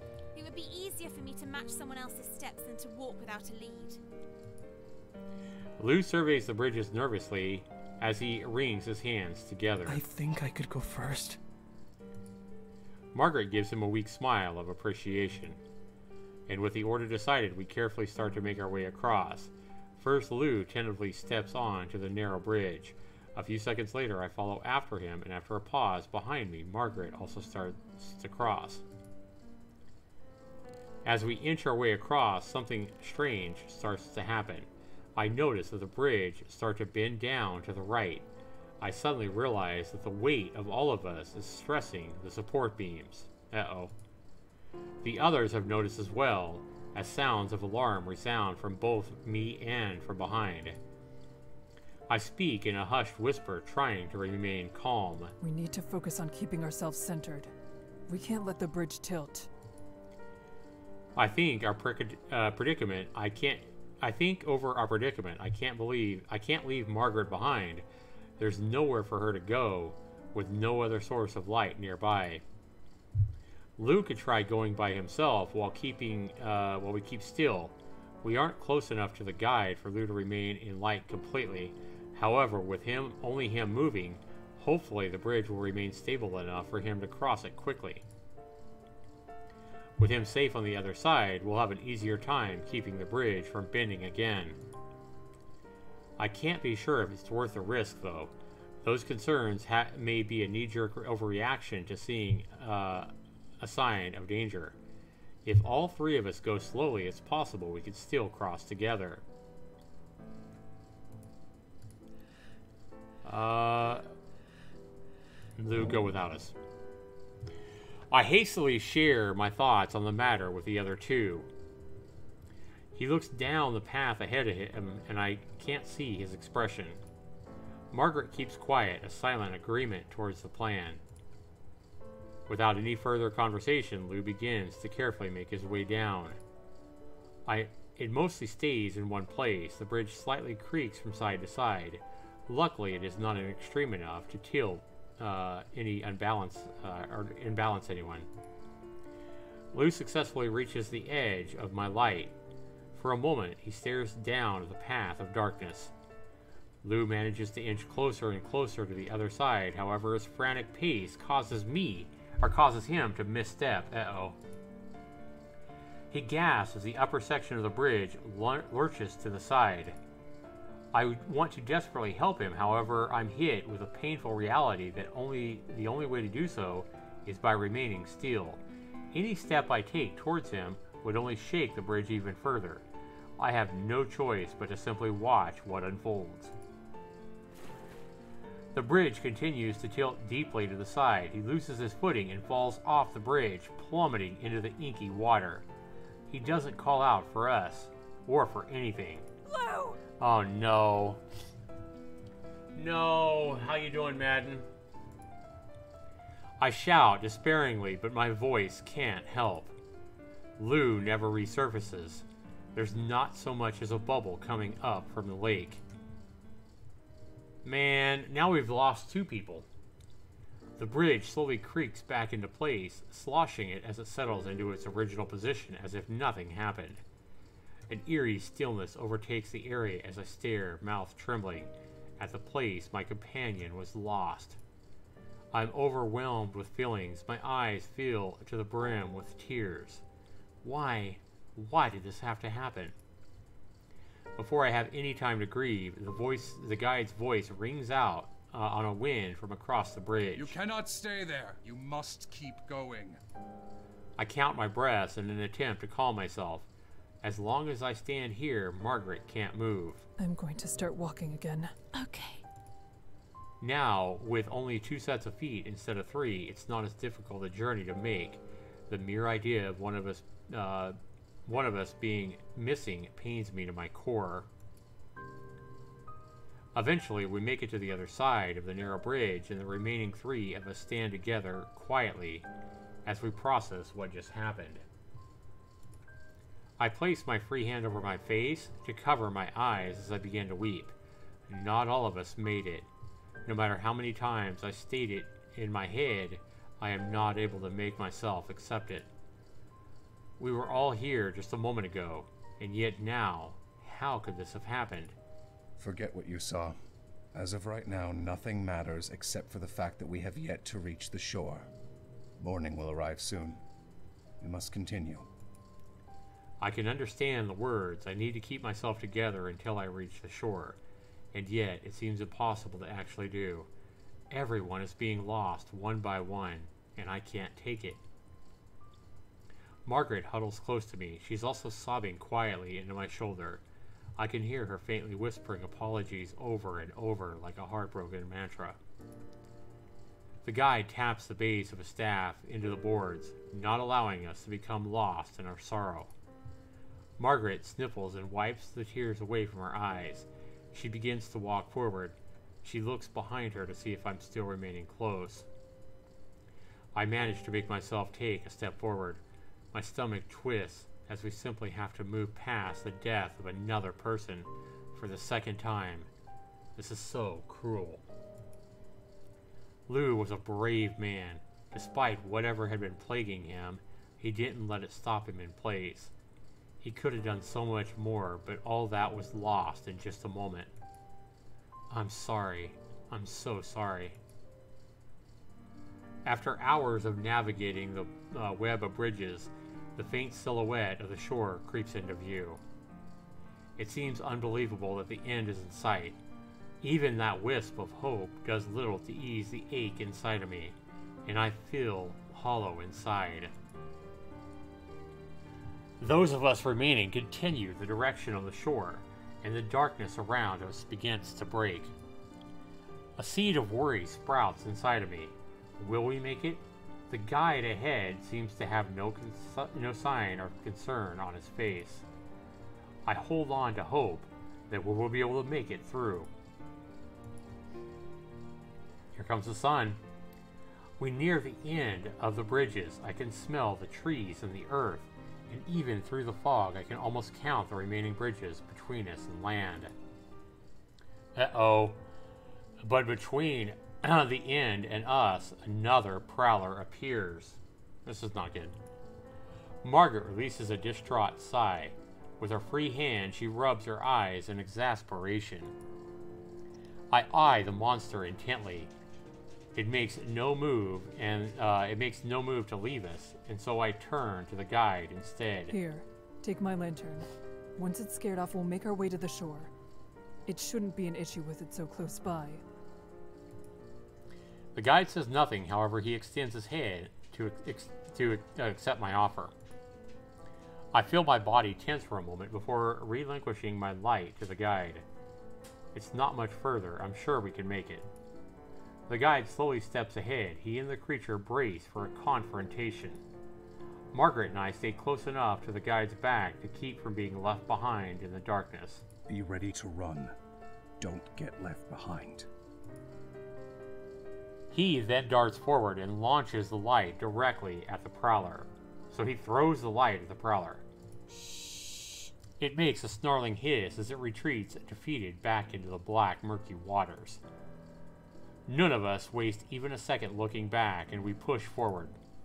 I race across the bridges, desperately trying to keep the guide's light-edged figure in clear sight. I run as fast as I possibly can manage without slipping on the boards. We run across the entire way, spurred by the shoreline, rapidly approaching. Miraculously, I feel my feet plunge into the dirt. I stumble forwards, nearly collapsing onto the ground while trying to catch my breath. It feels as though I've come out of a long dream. We made it.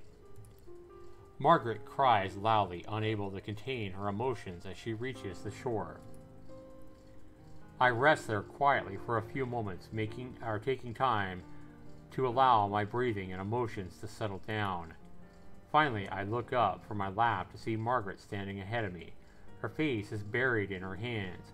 However, it's out of disbelief rather than sorrow that it's been countless times in the past few days. She lifts her head out of her hands and the both of us make eye contact. No words need to be exchanged between us to know what the other is thinking.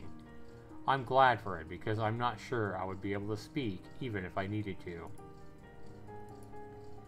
The sound of the sloshing and wood lurching captures our attention as the bridges begin to sink. In a few minutes, only the lonely dock is left.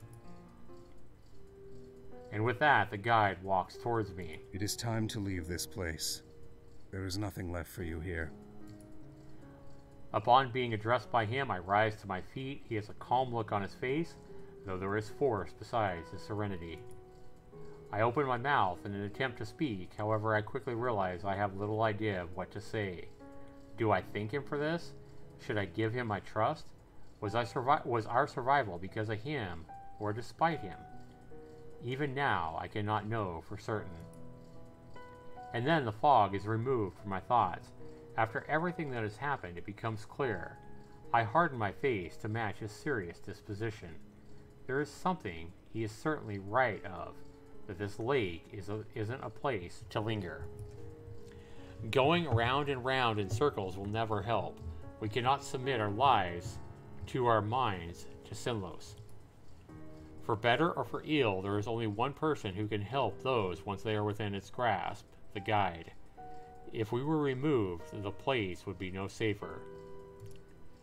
What I must do if I truly wanted to defend others is keep them from coming here at all. When I return to my village, I intend to make that information acutely known to our elder. And for that to happen, we must leave. Goodbye. His eyes narrow as he looks me over. I begin to feel uncomfortable under his scrutiny, but for a moment I could swear I noticed him smiling slightly. However, it could easily be a trick of the morning sun. I look away to face Margaret, not wanting to get caught up with us any longer. Margaret, will you be coming? Margaret's gaze goes past the guide and me. She fixates on the lake fornally. I feel hopelessness emanating from her.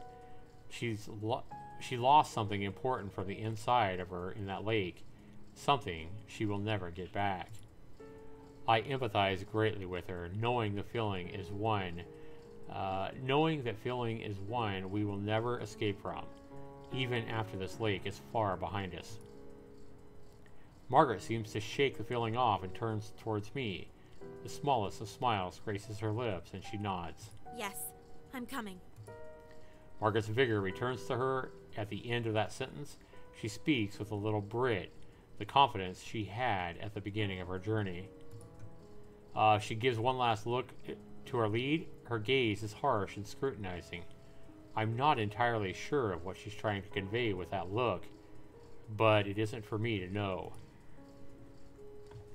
Margaret definitively turns. Margaret definitively turns. She then walks towards the forest. I can't help but wonder what will become of her now. Perhaps she will tell me someday. Despite the firmness I so painfully tried to have, my heart starts to waver. Emily, Lou, they're both still here.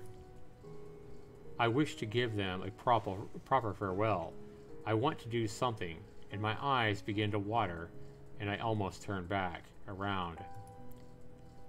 No, it's done. I need to remember that. They would never want me to ascribe their lives to Sinlos. Nothing would disgrace their memory more.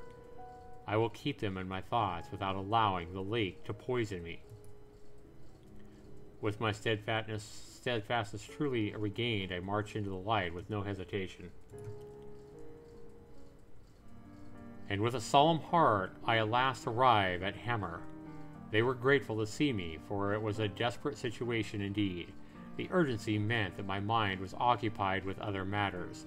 I worked tirelessly to aid Hammer's own guards in forcing back the brigaders. But during the moments of calm and when the sun went down, I would remember the lake. The villagers were alarmed when I arrived on my own, but it did not take them long to guess what might have happened to Bemily. Having to recount the terrible story was almost more than I could endure. Yet I know that it would be even worse when I must tell my fellow guards back home. They deserve to hear the truth from me, regardless of how I feel.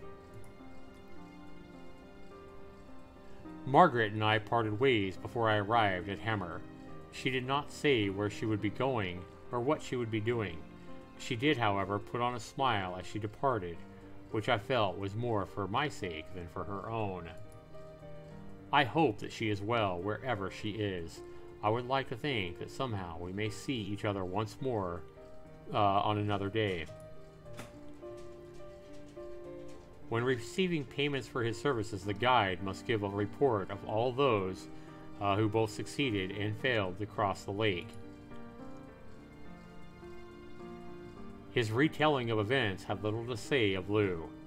I know that because he was not meant to be there and was never one to open up. But it still saddens me to face how I never truly got to know who he really was.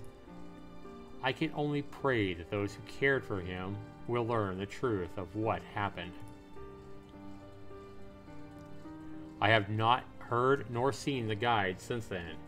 He will remain obscured in that realm of fog and fear, a mysterious light off in the distance that was ever out of reach of the real world. I worry about when I must return home to my usual life. It will be difficult to continue as things were before. One thing I know for certain is that my village elder must be told that no one is to cross Sinlos again. I have already told the Hammer leaders the same thing. Not a single more person should have to experience what we did. Its darkness will remain with me for the rest of my days. Though so much was lost, I try to believe that our lessons will keep others from suffering the same way, and in the end, something will be gained. And that is the end. Achievement unlocked. Pain. Now remember that we made several decisions in this visual novel that very likely affected the outcome and exactly what happened. We made several very important decisions. I feel like the most important decisions we made were those decisions that were timed. They had the timer running down, and we had to choose, you know, like where we were going to position ourselves as we crossed, who we were going to protect, whether we were going to take that Lou guy with us when we found him, or whether we were going to leave him behind. And I feel like we tried to do the best that we could, but we still lost 2 people. And yeah, kind of sad. How you doing, Glowing Phantom? We're right at the end of the visual novel here, guys. We did get through it, so it took me about 3 hours to read this myself when I read it out loud. I feel like you could probably easily do this in 2 hours if you read it yourself, if you weren't having to read out loud. Maybe in an hour and a half to 2 hours is probably how long it would be if you just played it yourself and read it over, you know, quietly to yourself, not reading aloud. But this visual novel was alright. I don't think it was great. I can even see how some people would think it was boring or not worthy of the time. I certainly wouldn't argue with them for thinking that. I thought it was pretty interesting. I don't think it was a great visual novel by any stretch of the imagination, but it wasn't terrible either. I think if I had to give it a score, I'd probably give it about a 6.5 or a 7 out of 10. Probably a 6.5. I don't know. I don't think it really... I think it could have went a lot more into who people were and made us feel a little bit closer to the characters than it was. I mean, it was really vague about who they were and what... We only really knew what the main character that we played, we only knew her purpose for going to the other side. We never found out about any of the other characters. It just never allowed us to really get too acquainted or too close to any of the other characters. But it was still pretty interesting, and the lake is definitely... That lake is something that I definitely want to cross. But that is why there's visual novels like this and books like this, people. Because they allow your imagination to, you know, create a story in an adventure that you couldn't possibly have even if you watched it on TV or a movie. By playing a game like this or a visual novel, you feel like you're a part of it. You feel like, you know, and even I was a part of it. I mean, I made decisions that affected the end of the game. And so for being a free visual novel, it definitely a good deal that it's a free visual novel. I've played worse visual novels that I paid for. So anyway, guys, I want to go ahead and thank you guys for watching. Be sure you let me know if you've watched all of this. If you've been here through all of Lake of Voices, let me know what you think of the visual novel down in the comments below. And let me know what you think of my choices. And also let me know if you decide to go play this yourself. And if you can get a better ending that wasn't quite so sad and dramatic as the one I got with. You know. Alright guys, thanks so much for watching. Thanks for being here. Love you all. We'll see you Monday, guys. I'll probably live stream before Monday, but Monday is my next live stream under the Moonshine. So thanks so much for being here, guys. Have a good weekend. Take care.